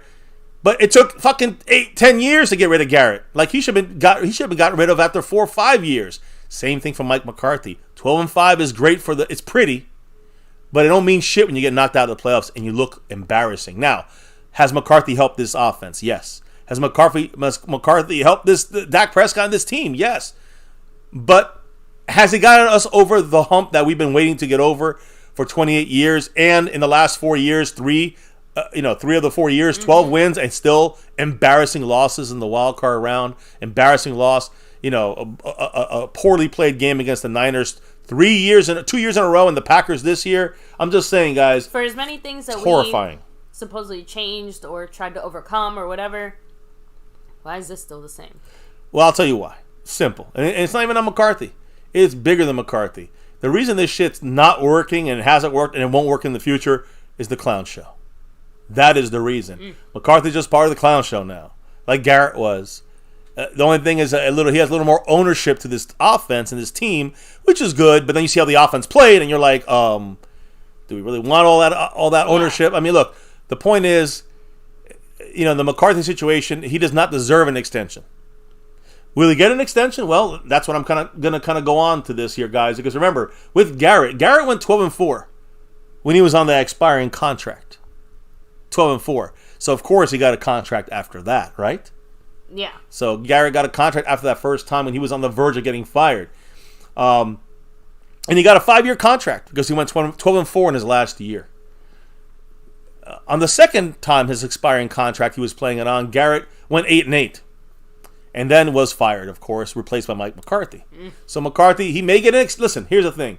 Sources around the league believe that McCarthy could have more challenge. Here's the big, I want to make sure that all you guys understand what's happening when it comes to the McCarthy situation. The fact that he's playing on his final year and it's known now, the biggest issue from this is that McCarthy's going to have more of a challenge now, filling potential openings on his coaching staff.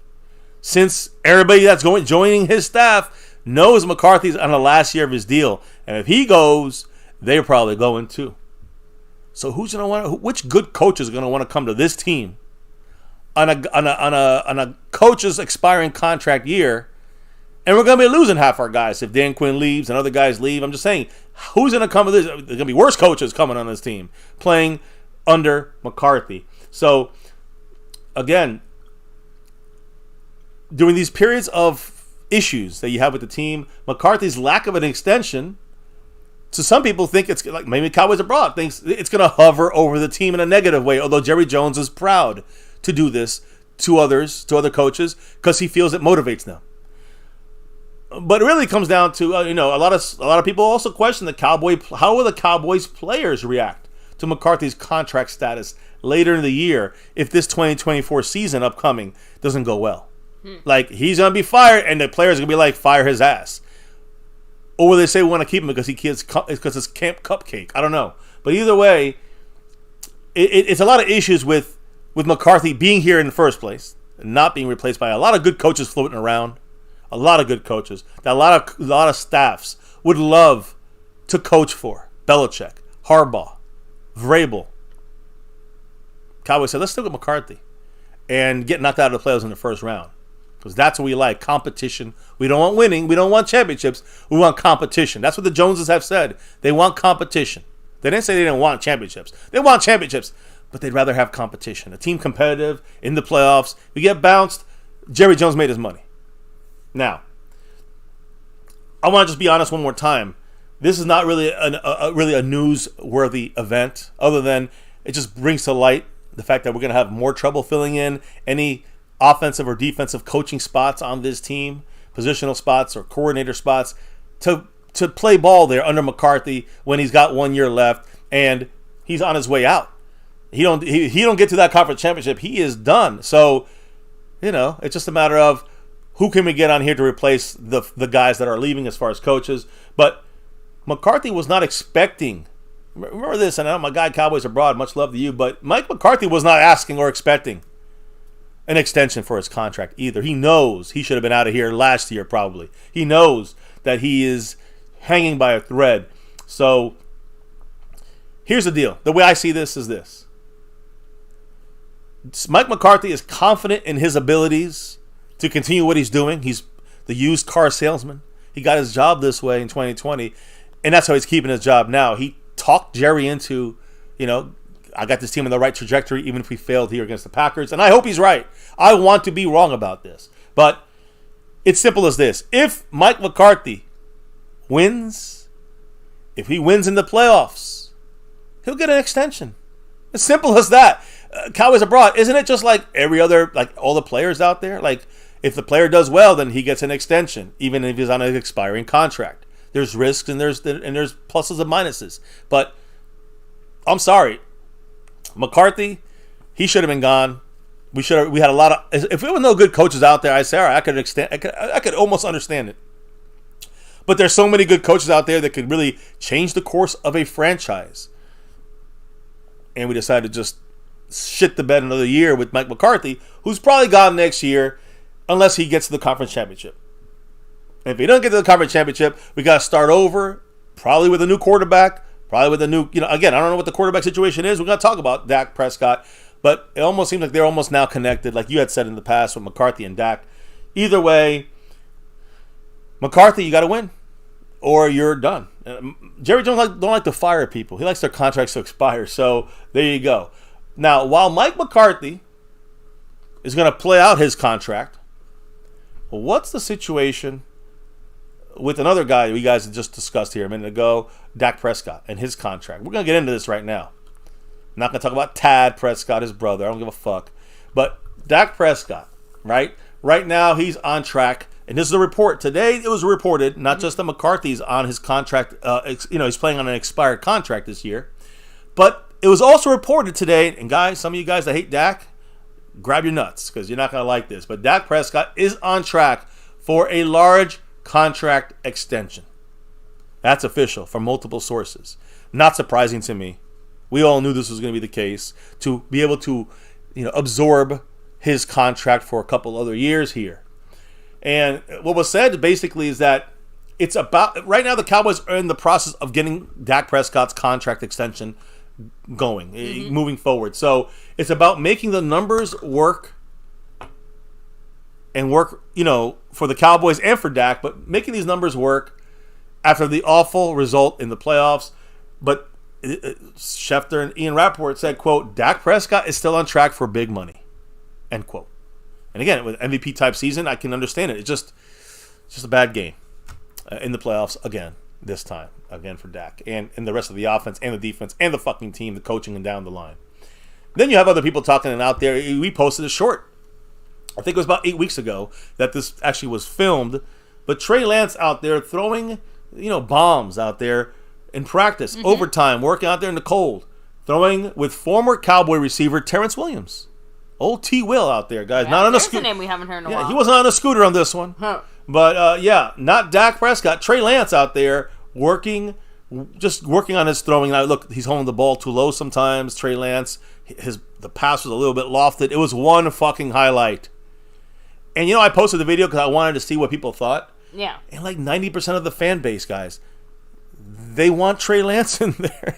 What the fuck is wrong? They say trade Dak and let's put in Trey Lance. People told me that if we had Trey Lance, we'd be in the Super Bowl. Are you guys fucking stupid? Cowboy fans, come on. Grow the fuck up for a fucking second. People say this about Cooper Rush. Shut the fuck up. Cooper Rush is trash. Trey Lance couldn't even beat Cooper Rush for second string. So let's just hold our fucking horses when it comes to Trey Lance. Dak's our quarterback, and Dak will be our quarterback not just this year, probably a couple years down the line. I'm not loving it the way that Dak has let us down multiple times, but it's not just Dak Prescott. It's an entire team. Dak's just part of the people that are letting us down. So it does suck, but Trey Lance, he gets one video clip for 5 seconds and everyone's on his nuts ready to replace Dak Prescott because fans are generally stupid about this shit. Sorry. I'm a fan too. Sometimes I'm dumb about this shit. But most fans are really dumb about this stuff. So, listen. I'm going to say this. This is the reason I'm adding the Trey Lance factor in here. Is because Mike McCarthy's return to coach the Cowboys is kind of necessary to still develop Trey Lance and the project that Jerry Jones wants with Trey Lance. Jerry Jones, Stephen Jones made this trade. Give away a 4th-round pick for their future quarterback in a way to replace Dak in the future or something. So Mike McCarthy is a good quarterback developer. We know this. We've seen it with Dak when he got his hands on Dak finally after 4 years without not being allowed, or 3 years, with Kellen Moore and the Joneses in the way. You saw what a difference McCarthy made when he had a chance to get the most out of Dak Prescott. And he did a good job of fixing Dak or the offense after week 6, after the bye week, which was horrible before that, let's be honest.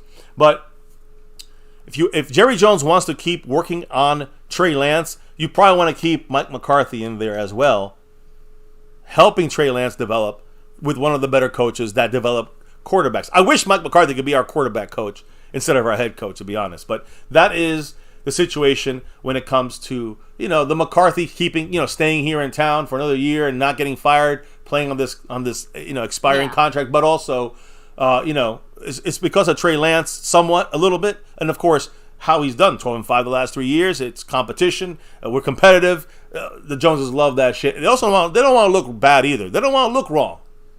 When it comes to, we made a bad choice with Mike McCarthy, we're going to just cut him and fire him and then replace him with Bill Belichick.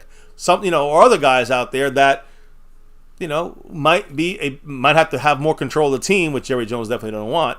And he's comfortable with this situation right now with a development situation with Trey Lance and the improvements he's seen with Dak Prescott under Mike McCarthy. So I understand why McCarthy is still here. Don't get me wrong.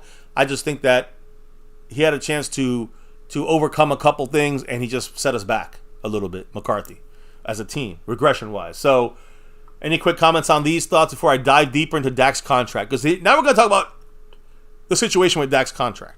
Yeah, so... Before we get there. No, and by the way, Mike Rogers said, Buckeye Nation loves the Cowboys. So, Chris Davis said, who said them coaches would come here and win in the playoffs? What was that? Who says them coaches would come here and win in the playoffs? Like, who says that our coaches would be able to... Well, I think any coach coming here, we don't know if they're going to win the playoffs, but we know Mike McCarthy can't win in the playoffs.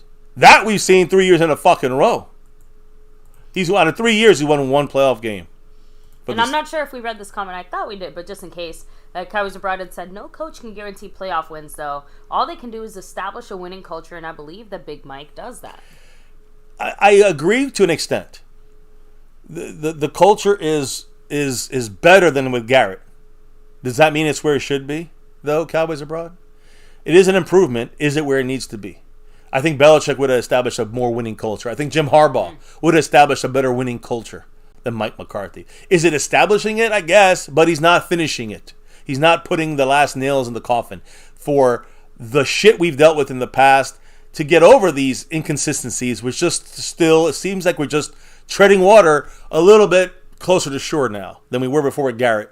We're just a little closer to shore, but we're not making any real progress outside of the progress we've made already. It feels like that. Exactly. And I just can't, I hate to see another season almost being prepared to be wasted here. So I'm not getting my hopes up, Cowboys Abroad. You get your hopes up, but I'm not getting my hopes up. Not for this. I don't care if we're fucking 17-0. I don't give a... Listen to me, guys. Understand what I'm saying. I don't care if we're 17-0 in the regular season. If we don't get to the conference championship, fucking fire everyone. That's it. I don't have nothing else to say. I mean, you can't... You're going to give me the pretty fucking... You give me the nice decorations and the nice sprinkles and shit, but you're not going to be able to give me the full meal, then fuck off then. I don't need that shit from McCarthy. I don't need it to look good in the regular season so we can then blow chunks in the playoffs again and again and again. And this would be, again, 4 years in a row? Next year? Nah, fuck that. Conference championship or bust. 17-0, winning culture. I don't give a fuck. It's not a winning culture if you get bounced in the first round by the 7th-seeded Green Bay Packers. Your old team, McCarthy. There's no winning culture there. In fact, I want to bring this up to Cowboys Abroad. I don't know if he has been noticing the fact that McCarthy has never gotten, and I want his answer on this. Yeah. But Cowboys Abroad, McCarthy has never had this Cowboy team ready for the playoffs. Go back to the wild card round against the Niners. The Cowboys were scared. They were nervous. This was said after the game that they were all. Even McCarthy admitted it. Last year, similar situation for the Niner game. This year against the Packers, I mean, just watch how they played. They looked unprepared, nervous, lost. How is that a winning culture? Someone tell me. Because that's a losing culture in my mind. That's not winning. He's better than Garrett, but not much better. So Rolando Rodriguez said, MCF, why would Dak want to be paid the highest paid quarterback? Just go get paid top 5. He makes more money on endorsements. Go Cowboys. I hear you, man. It's the business. It's the quarterback. What is that? The what is that we call it? The market, quarterback market. Oh, okay. Quarterback market. If the quarterbacks are getting paid 55, he's going to ask to get 55 or more. If the quarterback's getting 60 million, he's going to get 60 million or more because he had an MVP type season. He's going to get paid MVP type money. And that's like top 3. So expect Dak to get between $55 or $60 million a year on a 2 or 3 year extension. That's my Cowboys are brought throwing out there, Trey Lance can't even beat Sam Howell or Cooper Rush. He's on the same level as Ben DiNucci was. I wouldn't say it that low, but I definitely agree. I just made the comment before. He couldn't beat Cooper Rush out. What the fuck? Like, people want Trey Lance in there? Don't tell me that, Cowboys Abroad. Tell the dumb fans that want Trey Lance starting over Dak Prescott. That's idiotic. Anybody who wants Trey Lance over Dak is stupid. Plain and simple. The same stupidity when they said Cooper Rush over Dak. Same dumb shit. So, let me see. Mike Aldana said, this is what I'm waiting for next year's off-season quarterback market. Well, we got to wait till next year. Translation said, the quarterback premium. Yeah, you got to pay that quarterback tax, right? Yeah. So, which is, why, I do agree with Cowboys Abroad's way earlier comment in regards to Dak and his contract and stuff like that. Realistically speaking, as a team, Dak basically backed us into a, spot between a rock and a hard place, because we are in a situation where we kind of have to extend him. Well, let's get to it. Right? Let's get to it. Yeah, I mean, you brought it up. This is it, guys. This is the end of the stream tonight. It's going to be Dak Prescott's contract. Where are we with this contract right now? Let's get to the real shit. Not bullshitting, you guys. Let's get to the real kind of situation. Listen to this. And kind of what you're saying about pinning us in a corner. This is not because of Dak Prescott. This is not Dak Prescott just doing what he needs to do. The reason we're pinned into a corner, why we are in the corner right now is because of these two fucks. The clown show. Now, by refusing, again, we want to know about how the Cowboys stand with quarterback Dak Prescott's contract. Listen to this. By refusing to give Dak Prescott a new deal after the 2018 season, you remember that $30 million? Yes. You know? Oh, yeah. By refusing to give him a deal then and in 2019 as well, those 2 years we let the money go up and up on Dak. The Cowboys painted themselves into a corner. What was that? As of March of 2021, when we had to give Dak the bigger deal, right? The $40 million plus, $40 million a year deal. And now, as March 2024 approaches, not any fault of Dak, it's just good agent. The Cowboys front office, they're the ones that have caused this. Can Dak and Todd France, his agent, they be blamed a little bit for this too? Of course, they're trying to get the most they can get, and they're trying to get the best deal. But that's business, right? The Joneses, they could have had the best deal in 2018. They chose to shy away from that. They could have had the best deal in 2019. They pushed that back until 2021, and then they paid him. And now we're stuck in a place where it's so high up, and now to paying the next group up, the next level up, it'll be $55 to $60 million now. And that all goes back to 2018 when Cowboys abroad and you, baby, were saying pay him $30 million already, and just it'll be more than worth it. Oh, you guys are so right. Especially when the clown show already knew they wanted to keep Dak Prescott. Because everything we're seeing here is a direct result of them choosing not to act then. Correct. So, with the situation, Dak right now is set to have the second largest salary cap hit amongst all NFL quarterbacks next year. His salary cap next year is going to be $59.45 million. So rounded up to $60 million is what Dak's cap hit is going to be in 2024. And it's the second highest among all quarterbacks. But it's by far the largest cap hit for a Cowboy team that right now is projected to have $260 million committed to our top 51 contracts. So you're like, oh, we could fit everybody in with that. Well, you only take the top 51 contracts to determine what's used on the salary cap. But when you look at the $260 million that we currently owe right now, like for the players we have on retainer, but the Cowboy guys that we have currently on contract, it's going to be $260 million, a hair under 260. That is very much over what the 2024 cap space allowance is going to be, of around a little bit over $240 million. Is going to be the cap. The cap budget, I guess you can say, for 2024. Which, if you're looking at 240, and I'm doing quick math here, but that's $20 million over the cap for the Cowboys currently right now. So let me explain, guys, what the options are. Okay. I don't know if you know what they are, but there's two ways to adjust Dak Prescott's salary. The Cowboys can restructure his contract and then let him play out the last year of his contract, right?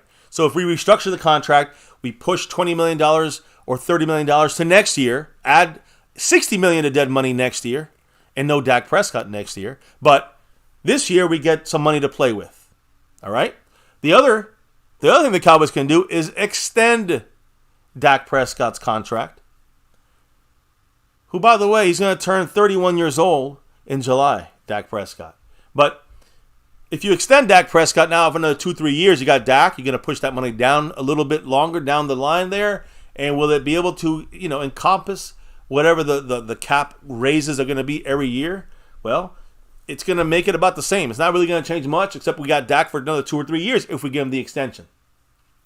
So the extension for the second team All-Pro honoree is the probable decision by the front office. A lot of people don't like to hear that, but that's the facts of it, right? He's going to get, Dak Prescott is like a 90% chance he's getting an extension from the Cowboys. And again, the front office, as in Jerry and Steven, how do they feel about Dak? They love Dak. I mean, Dak is their guy, and they would love to give him an extension, right? They're very content about Dak's play. So with that, along with the extension, it helps the salary cap for the next couple of years. If we give Dak the extension, you can bet your ass the probability is the Joneses are going to extend Dak Prescott. They're going to give him a contract extension for the next couple of years. So this would allow the Cowboys to lower Dak's cap hit for this year from $60 million. Listen to this, from $60 million. They could probably bring it down. If we extend him, we could bring it down to about $26 million next year. That's impressive. Instead of 60. Well, it's impressive, but then you got to remember that's going to be paid later. Well, but I'm just saying, we go from being in cap hell to all of a sudden we're now $20 million or $15 million under the cap. Now, you guys know we're not going to pay anybody for that, but you're not going to use that money. But Dak Prescott can open up going from $60 million all the way down to $26 million on the cap for 2024. Now, this would automatically alleviate the Cowboys' salary cap issue, right? And provide some relief for extension talks with people like CeeDee Lamb, who we haven't signed yet. He's playing on a $17, $18 million deal, which he's going to want $30 million. If we wait till next year and we want to sign him then, it's going to be $35 million for CeeDee Lamb. So Cowboys missed their chance this offseason. So the point here is that if we get room, if we get an extra $20 million in the cap, now we can incorporate and engulf the CeeDee Lamb contract, which, by the way, if we extend CeeDee Lamb, it's actually going to bring it down probably $10 million, from going from $18 million to like $8 million on our cap this year. So we're opening up, if we extend Dak and extend CeeDee Lamb, we're probably opening up about $35 million on the cap. $25 to $30 million already under the cap. Instead of being $20 million over, we're about $30 million under, with extending Dak and CeeDee Lamb. So you see how this thing plays out, guys? I mean, whether you like these guys or not, and I do like these guys, we're stuck with them.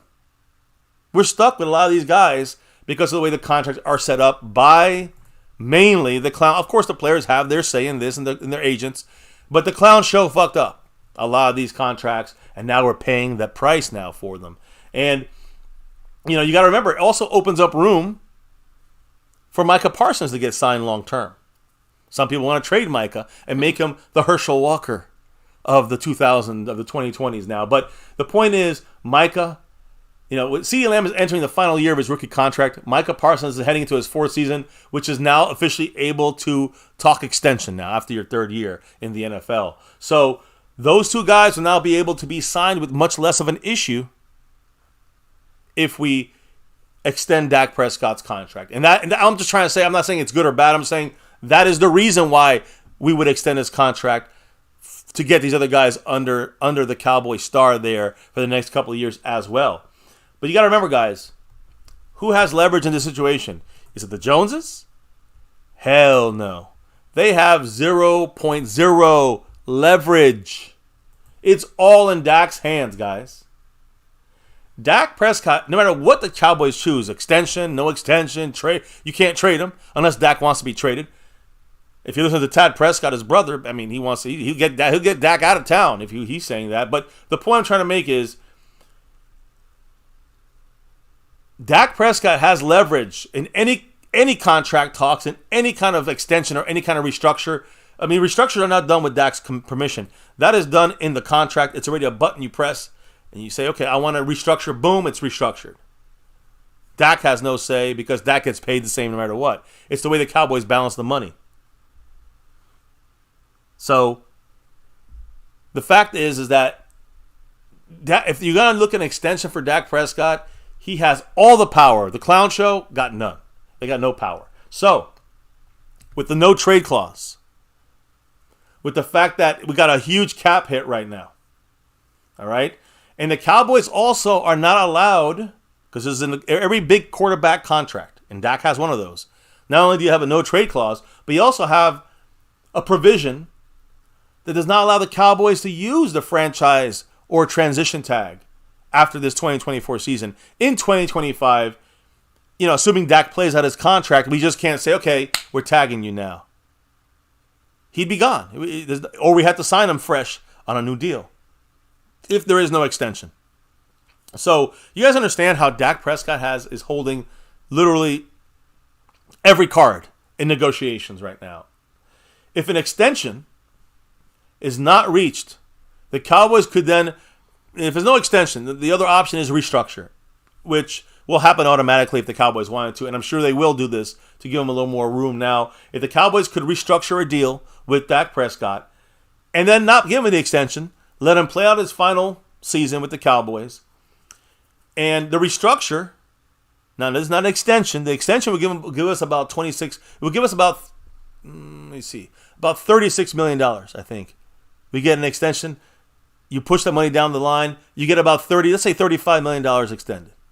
On the cap this year. But if you restructure him, instead of the $35 million, you're getting about $22 million in a restructured deal, but no extension. It means this year, yes, this year he might play on about a $38 million cap hit. But next year he'd be hitting us with a $60 million cap hit. And guess what? With no extension and just a restructure, we're paying $60 million next year, right? This year it'd be like 40 million this year if we restructure them and don't extend them. But then what happens, baby? If we don't extend him, we restructure him, we get a cap hit in 2025 of $60+ million. We are basically in a type of cap hell that is hard to envision. That's what we're in now. That's not what I'm saying. I'm saying that this year, if we extend him, we open up $30 million. You're not listening. $30 million, like if we extend them, like give him 3 more years on a deal. But if we don't extend them and we just restructure him, we're pushing everything. We're pushing we're opening up $20 million this year, but next year we're paying $60 million on the cap like this year, and the only difference is we don't have Dak Prescott.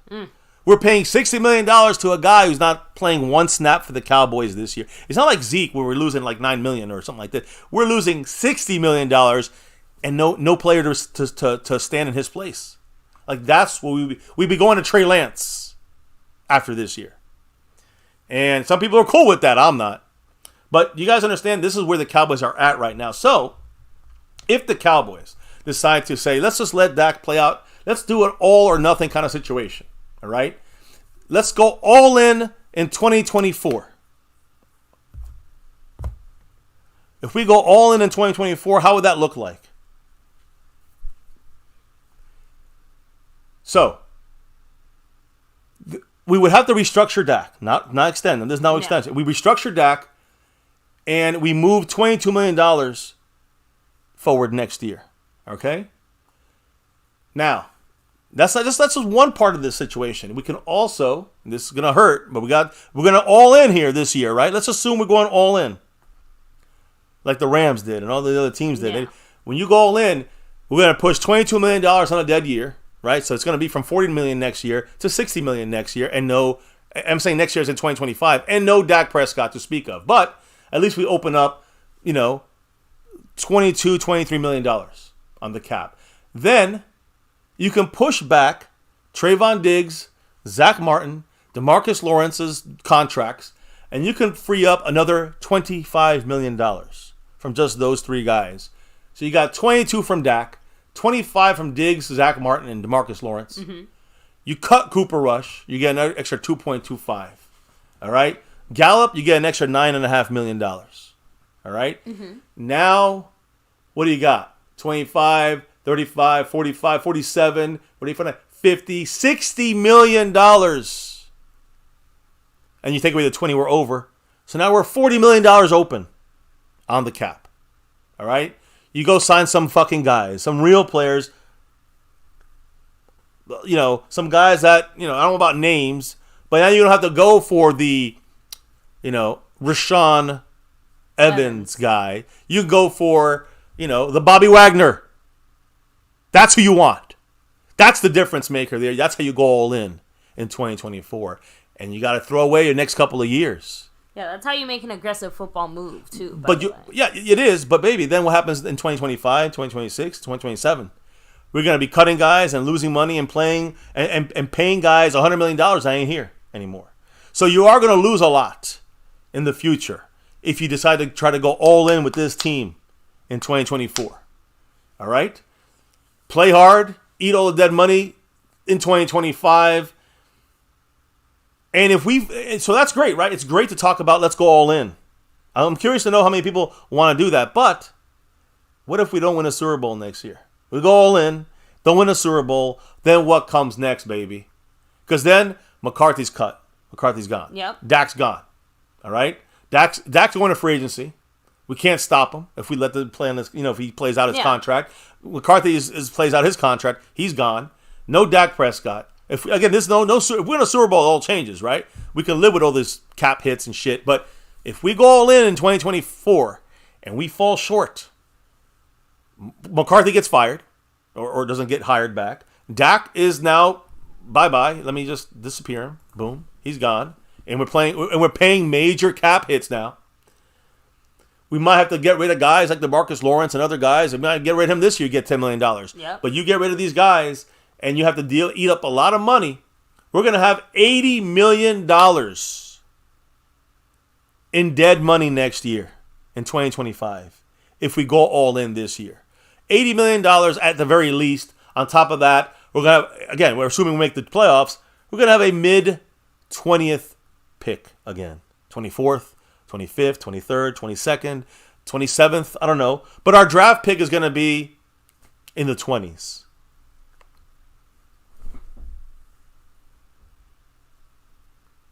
So, to me, I mean, I want to know what you guys think we should do. Should we go all in and just roll the dice with a team that already has shown us that in 3 years they cannot get over the hump?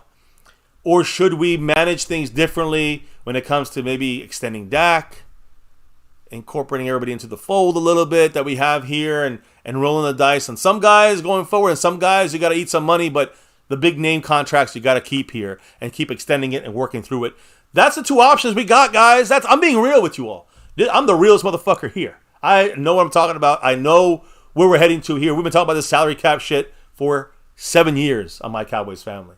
And it ain't going to stop now. We locked into this shit because of the Joneses' mistake initially. Now we have to either ride the course here or throw everything into one season, and then we got to expect 2 or 3 seasons of fucking misery. So, again, regardless of what Dak, no matter what, let me put it this way, no matter what, the situation with Dak Prescott's contract is going to require a lot of maneuvering from the Cowboy front office, mainly because of Dak's agent, Todd France. The way he locked up that deal, the way he did it, it made it so that, Dak has all the power. The Joneses gave away all the power. And Dak, is the one in control here when it comes to that. Either way, he's in control. So the probability is Dak will sign a deal that for a 2 or 3 year extension that keeps him around for the immediate future. And in doing so, the Cowboys will hope that Dak continues to build on an impressive MVP-type 2023 season with a failure in the playoffs. But at least you have an impressive, continuing the impressiveness of Dak and continuing to hope that he can still bring it in the next 2 or 3 years and bring that Super Bowl home. So it's either that route or just finish with Dak and go all in this season. What do you guys think? Finish with Dak this year and then go all in this same 2024 year. In 2025, no Dak. In 2025, no McCarthy. No. Unless we win the Super Bowl, no McCarthy, no Dak, and not anybody else to keep us afloat. What do you guys think in the chat? Now, Hoxton09 said if Dak is willing, we should trade him for a couple of ones, take our chances in the future. Now, you said it there, if Dak is willing, because there's a no trade clause. Right, that's why you said it. So, but let me give you. Dak is going to be willing to go anywhere and be traded. Let me give you guys an update on that. Dak ain't leaving. So, and if teams knew we were getting rid of Dak Prescott, they would lowball us for less. They would, especially after that performance in the playoffs, they'd probably say, we'll give you a first and a second. So, Dak ain't leaving. He's not. It would make him look bad in a no trade clause. So I hear what you're saying. It'd be great if you can do it. We cannot do that. So let's move on to the next topic or the next option because Dak's not being traded this Cowboys year. abroad said, let's not go all in. We'll get to divisional at best and be a lousy team for 3 to 5 years. So just keep losing in the playoffs. Cowboys abroad. Come on, you sound like Jerry Jones. You sound like Jerry Jones. Cowboys abroad. You don't want to stay a divisional round exit team every year. Come on, we got to get to the Super Bowl here. And, to me, the difference could be signing Bobby Wagner over, throwing in their undersized linebackers and only having LV to save your fucking interior middle linebacking core. To me, I'd rather spend the extra money for Bobby Wagner.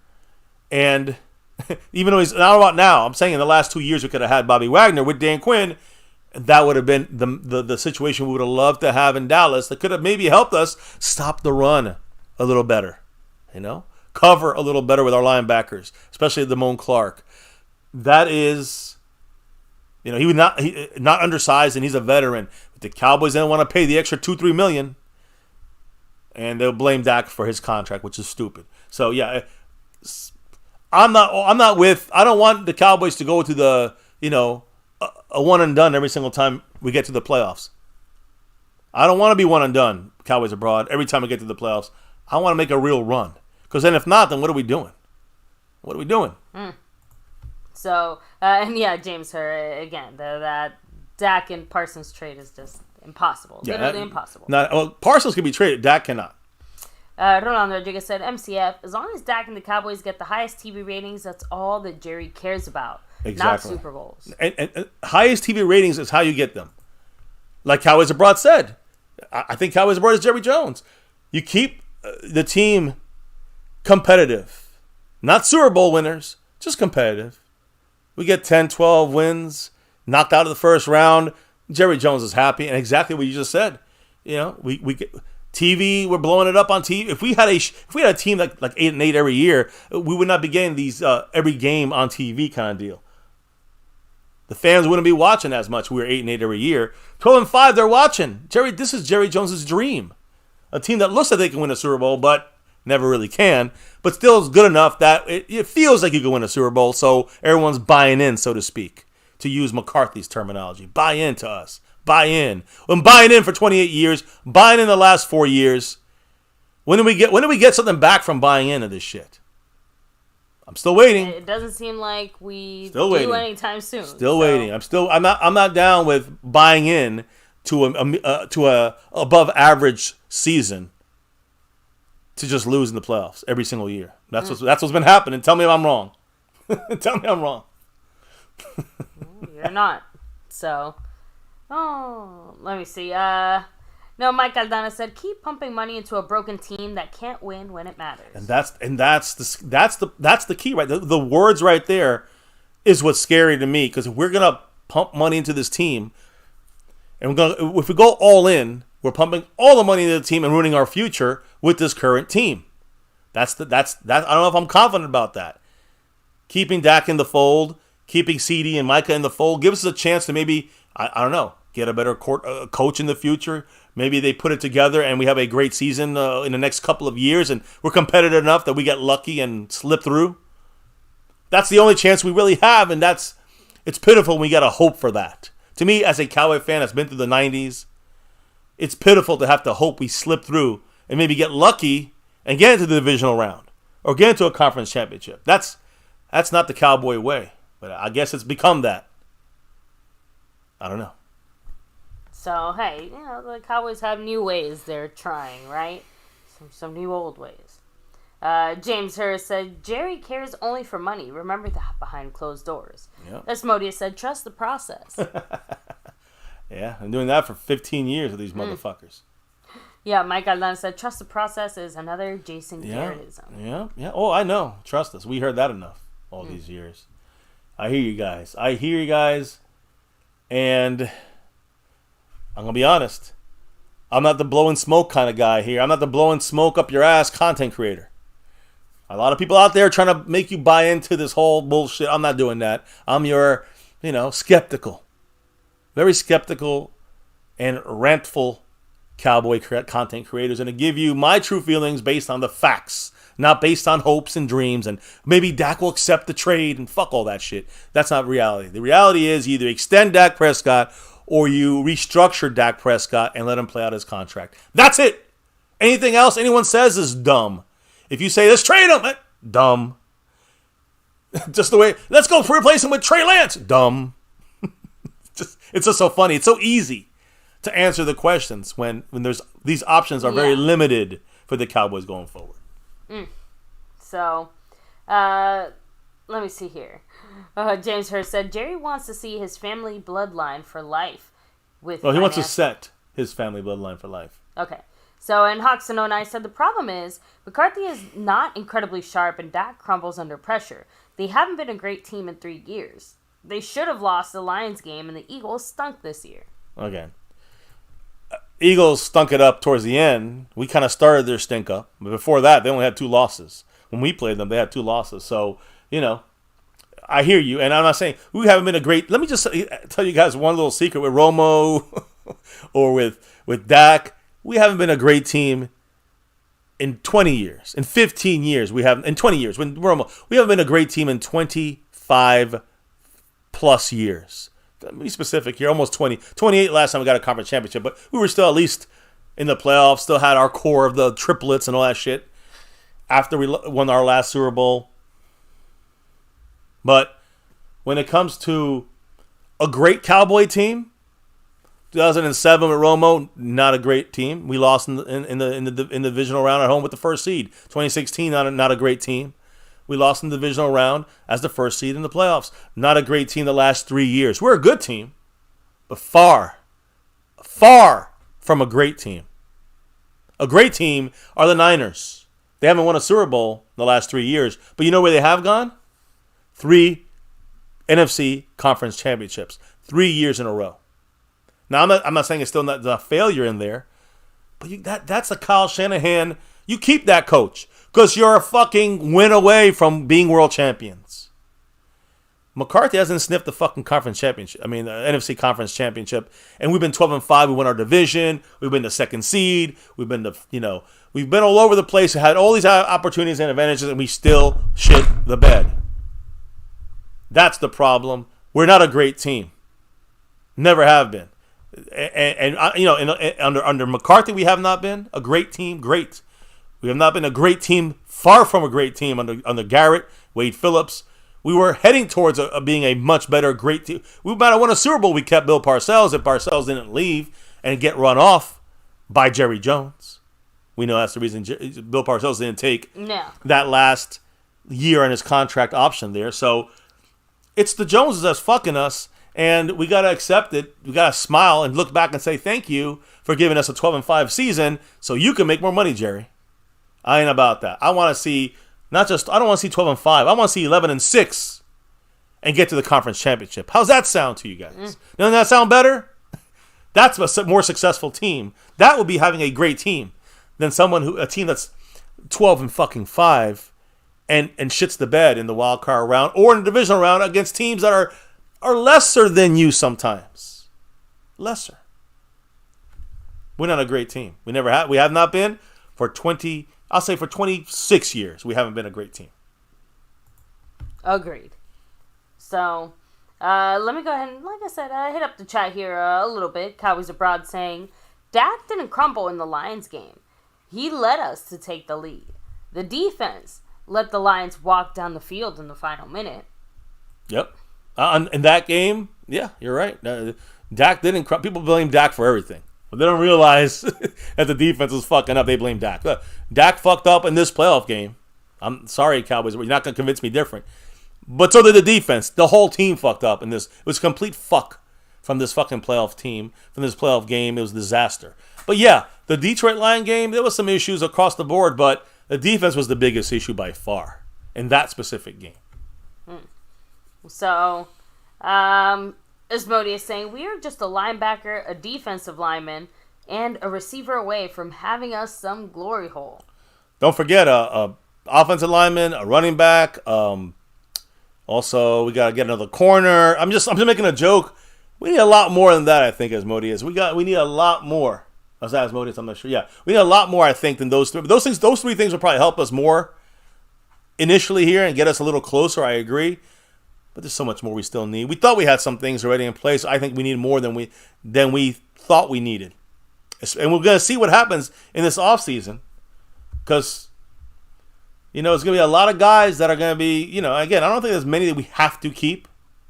But there's going to be a lot of guys that are going to be, are not going to be here. Some of the names that are free agents: Tony Pollard, Stephon Gilmore, Dorrance Armstrong, Tyron Smith, Tyler Biadasz, Jaron Kearse, Jordan Lewis, Dante Fowler, Neville Gallimore, Jonathan Hankins, C.J. Goodwin, Chuma Edoga, Trent Zieg, Rico Dowdle, and Sean McEwen. A lot of these guys, we can let them walk. But do you want to see Tyron Smith go over to Philadelphia and play his fucking last couple of years there on a managed McCarthy idea schedule? And then he's going to end up, locking down the left side of the offensive line for the Eagles, and we're going to have to, we'll be playing Tyron Smith and looking like shit against him. I'm just saying, like, do we want to let some of these guys you don't want to let go? Like, Pollard can go. Gilmore's getting a little older. We'd be nice to have him, but I don't think he's going to stay. Armstrong's gone. Tyron Smith, to me, is a guy we probably need to sign. Tyler Biadasz, depends on who we draft. Jaron Kearse, gone.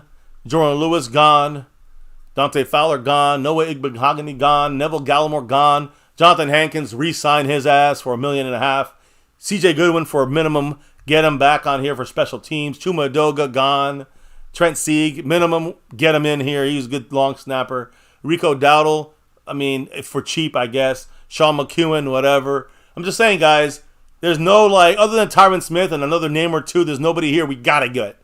We got to re-sign here. So that's a good thing. But also means that whatever money we open up is going to be used on a couple of these guys and a couple scrubs in the NFL that we're going to bank on. We're going to go dumpster diving and try to get lucky on one of these names that come up. We went dumpster diving with Jaron Kearse, and Dan Quinn made him the player he is now. So you could get lucky on a couple guys, but we're going to get unlucky on most of them when we go cheap. And that's what we're going to have to do. We're going to have to go cheap. So you guys feeling how this thing is laying out here? I'm just trying to paint the picture of reality for the fan base here. I know the family's smart enough here in the chat. They know what's going on. But, if anybody catches on, listens to part of our stream, hopefully they understand the reality of the situation in Dallas. Let's wrap this up, baby. I'm ready to call it a night. James Trey said, when the Cowboys need is no opponent's defense and no opponent's offense to make the Super Bowl. If there is, then they'll lose. That's funny. Oh, Cowboys Abroad said, no quarterback can bail you out when your defense gives up touchdowns every possession. Even Brat needed his defenses to get stopped sometimes. I agree. I agree By there. Brat, I think you mean Brady. Probably a little typo Brady, there. yeah. But my point is that, yes, I agree with you, Cowboys Abroad, but the overall picture of this team, whether it's offense or defense or special teams, there's issues across this thing. I just want Cowboys Abroad to understand. I agree with him. I've been screaming about the defense after the first 6 weeks, because the offense was the issue. After the first 6 weeks, after our bye week, the defense was the issue. And I've been saying that since then. But the truth of the matter is, Cowboys Abroad, everyone is the issue here. The defense is an issue with Dan Quinn, the way he kind of fucked up here. I think a lot of players kind of, younger and undersized at linebacker. A lot of issues there on defense. But offense, we are the most consistently inconsistent offense that I think I've ever seen. In the sense of we'll blow out this team and then lose to that other team. Whether it's a better team or on the road, whatever it is, it's always the offense. There's an issue with the offense. Always an issue with the defense and offense. All sides of this team have issues. Even if the defense, I want to make sure I make this clear, Cowboys Abroad, even if the defense got a couple of stops against the Packers,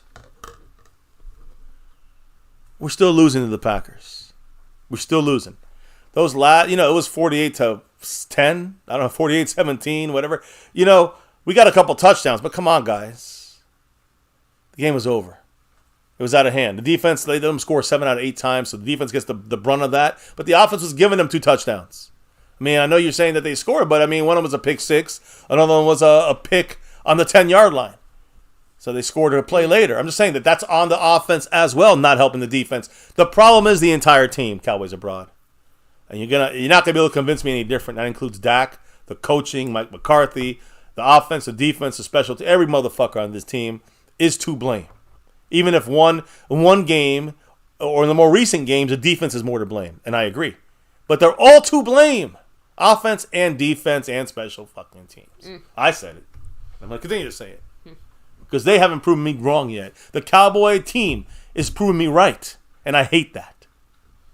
There we go. So, Asmodeus, by the way, agreeing with you, saying you're correct, MCF. Thank you. I'm not trying to even be right. I just want to get my rants out. And just understand that the reality of the situation makes me upset. Because the probability is we are fucked for the future. Either way, no matter which way we go with Dak. It's hard to feel as excited about this upcoming season as of now, but of course we're only about barely a week into the offseason. We'll be feeling better about it after the draft and seeing which guys we re-sign and which free agents we throw on a team. Yeah. But we got to understand that I'm not accepting 12-5 and the NFC East. That's not enough for me. I'm sorry, I need more. I need more after this team supposedly is the best thing that we have since not the 90s. Then let's see it. Let's get to the conference championship and beyond if we're really that good. If we're not that good, which we've shown that we're just good enough to get in the playoffs, but we're not really that good. We're a good team. We're not a great team. You got to show me great. We're good, just not good enough necessarily. We're good enough to get to the playoffs, and we're not good enough. We're not great enough, a great team, to get, like the Niners, consistently to the conference championship or Super Bowl. We are not there. We are just pretenders in the playoffs. We're playoff pretenders. The final kind of question I'll ask here before we start doing some, shout outs and other things here. Cowboys Abroad said, would you go Rico over Pollard? Because they're basically the same player this year. Yeah, no question. I mean, I would rather go Rico on a much cheaper deal than Pollard and signing him for another, $8-10 million? Fuck that. Mm-hmm. It's not about Pollard's ability. It's not even about Rico's ability. It's more about the fact that it's the price tag. I think if we keep Rico, we're going to go draft. I think no matter what, we're going to draft. And draft the running back in the third round, we're good. I think with him, with a guy we drafted in the third round and Rico Dowdle, whoever, I think we'll be fine in the running game, especially under McCarthy, who doesn't really run the ball that much. Although, if you watch these playoffs, I mean, Lamar Jackson's running, doing great. You're seeing Aaron Jones today just fucking dominating on the ground even though they lost. You see McCaffrey dominate. These are all running, well, not Lamar Jackson. He's a quarterback, but you see every team's best runners making the difference. So we're going light on running backs. Yeah, it might work in the regular season, but in the actual playoffs, when you have to ground and pound and really work, I'm not saying you have to lean on that, but you do need it somewhere sometimes in the playoffs. You see how it can help you stay in the game like it did with the Packers today. It helped them beat us last week. So, yeah. It depends on what the Cowboys' viewpoint is on the running back position. It don't seem like they're going to really put too much investment into that. So, with that said, guys, again, a huge shout out to everybody here chilling, hang with us here tonight. Take a second to hit like if you haven't already. Subscribe down below. Hit that notification bell so you never miss a live stream. And, of course, an extra special thank you and shout out to the people making FCF happen here, like the sponsor of the week, 4 weeks in a row, and of course the Cash App King. The sponsor of the week and the Cash App King, 4 weeks in a row. You know why he's here, Snug X. Yeah, he just has a sponsor of the week 1 week right now, but he's got the whole month of domination as the king of the Cash App. So much love to Snug X, on that side as well. Of course, much love the Skeptical Fan, our gifting membership champion, with 7 on it last week. Mm-hmm. Appreciate him. This week, you got JD from DC currently with 5 on it. You see him right there above. He's currently the leader. And we got one night to go tomorrow night. We wrap up the week of playoff games, and we wrap up the week of Cowboy news, info, and updates. Tomorrow night right here on My Cowboys Family, we'll be announcing these champions. And you got your chance. Everybody got a chance. Everyone is in the running for all these spots. So we'll get the Cash App King. The membership gifting king, Skeptical Fan. Right now, JD from DC in the lead there. See Mark Hovsepian with 64 points on the Stream Boss. He's holding that down, but he's also the overall leader currently on the board. So much love to Marco Seppian on that side of things. And then SnugX Cash App King 4 weeks in a row. But right now, with about $4 and change, Jason Renfro is the leader of the Cash App, coming for that crown, trying to break that streak from the great SnugX. We'll see what happens tomorrow.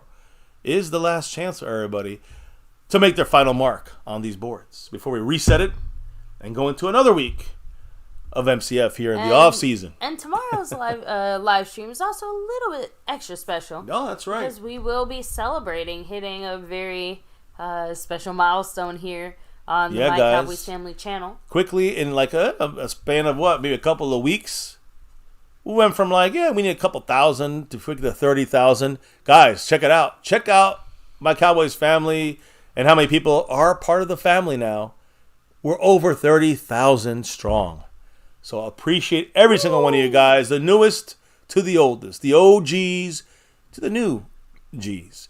Appreciate every single one of you guys for making this thing what it is today. Again, a little over 6.5 years on YouTube, doing our thing here on the nightly. Hard to wrap our head around. Yeah, very hard. I mean, we've been doing it basically on the nightly for 6.5 plus years.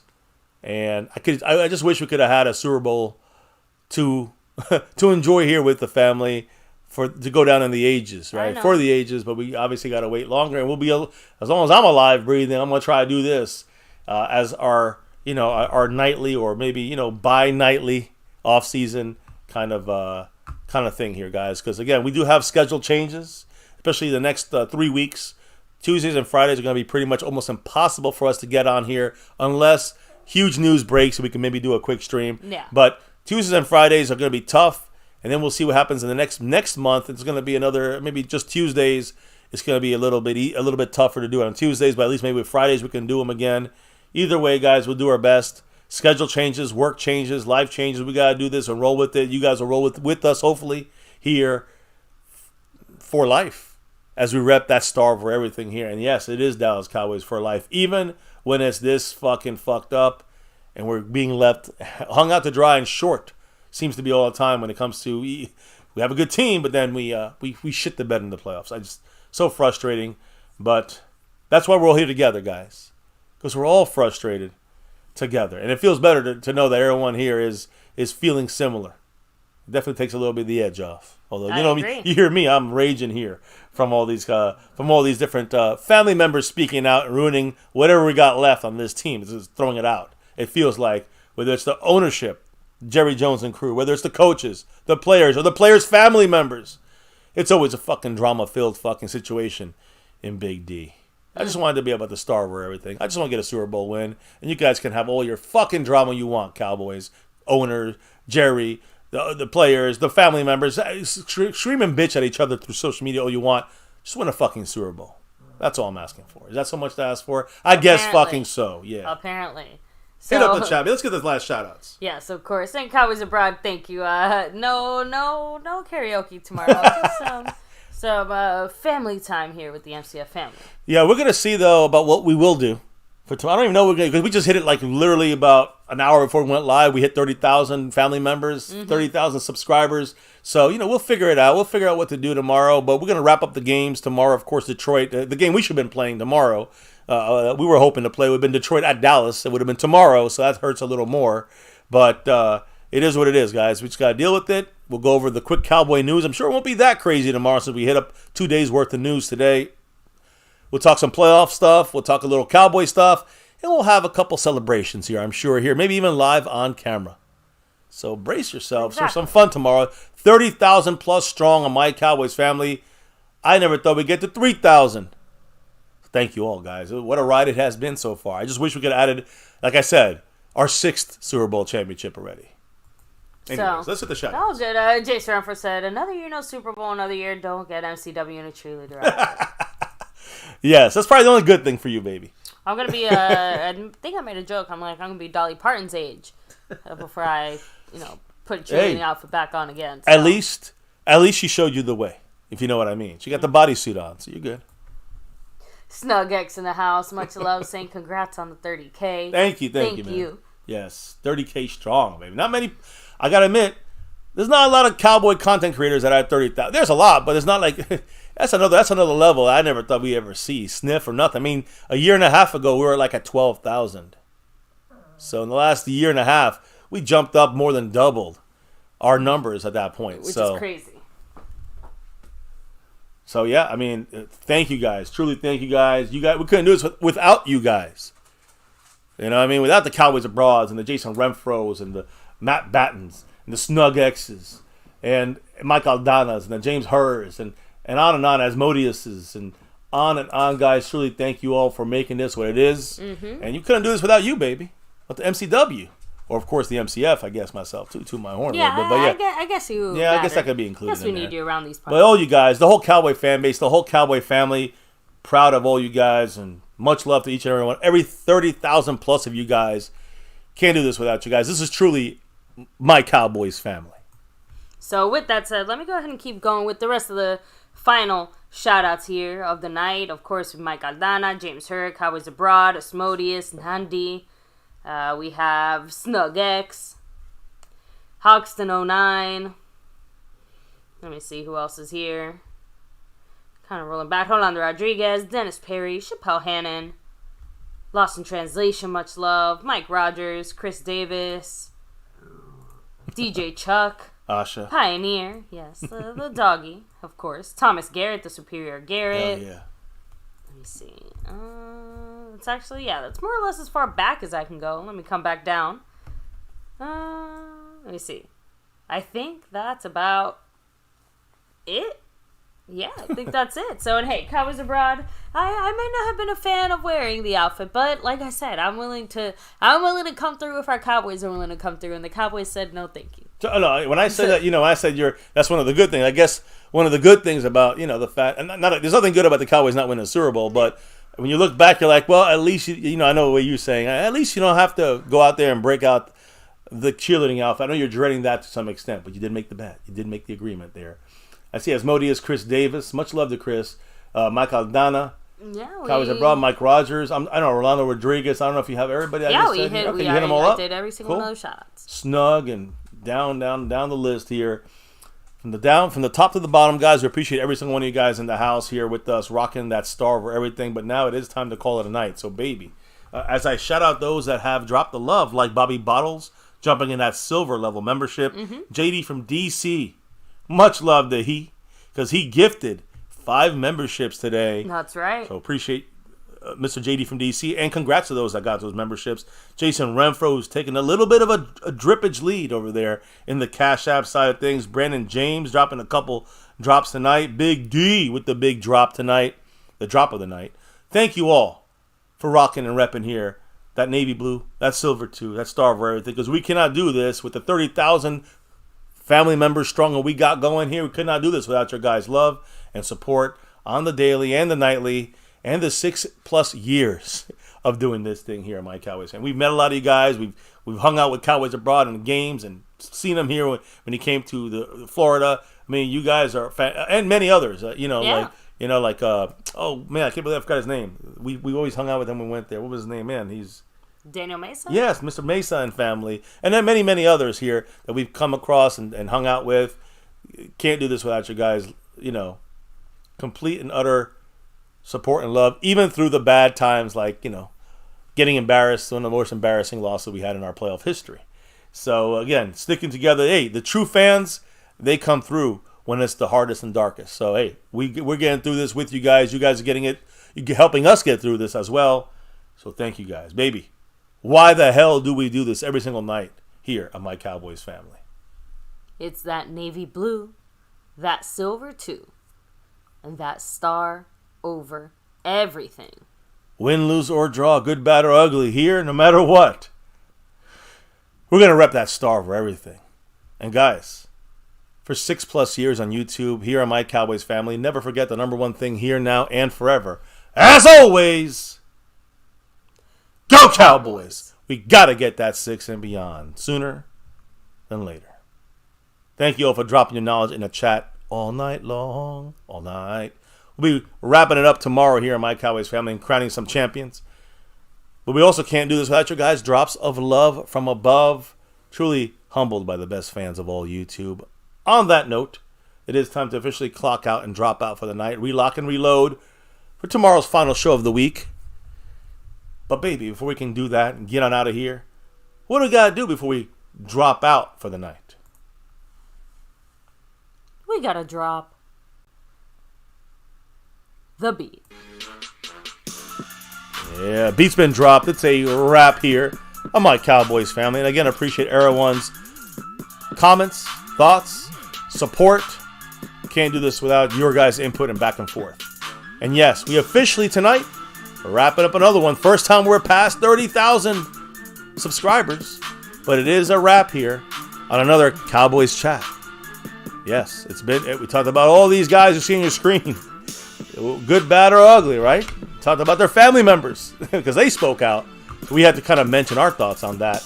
Hopefully this team can come together, somehow go all in and get that 6th ring?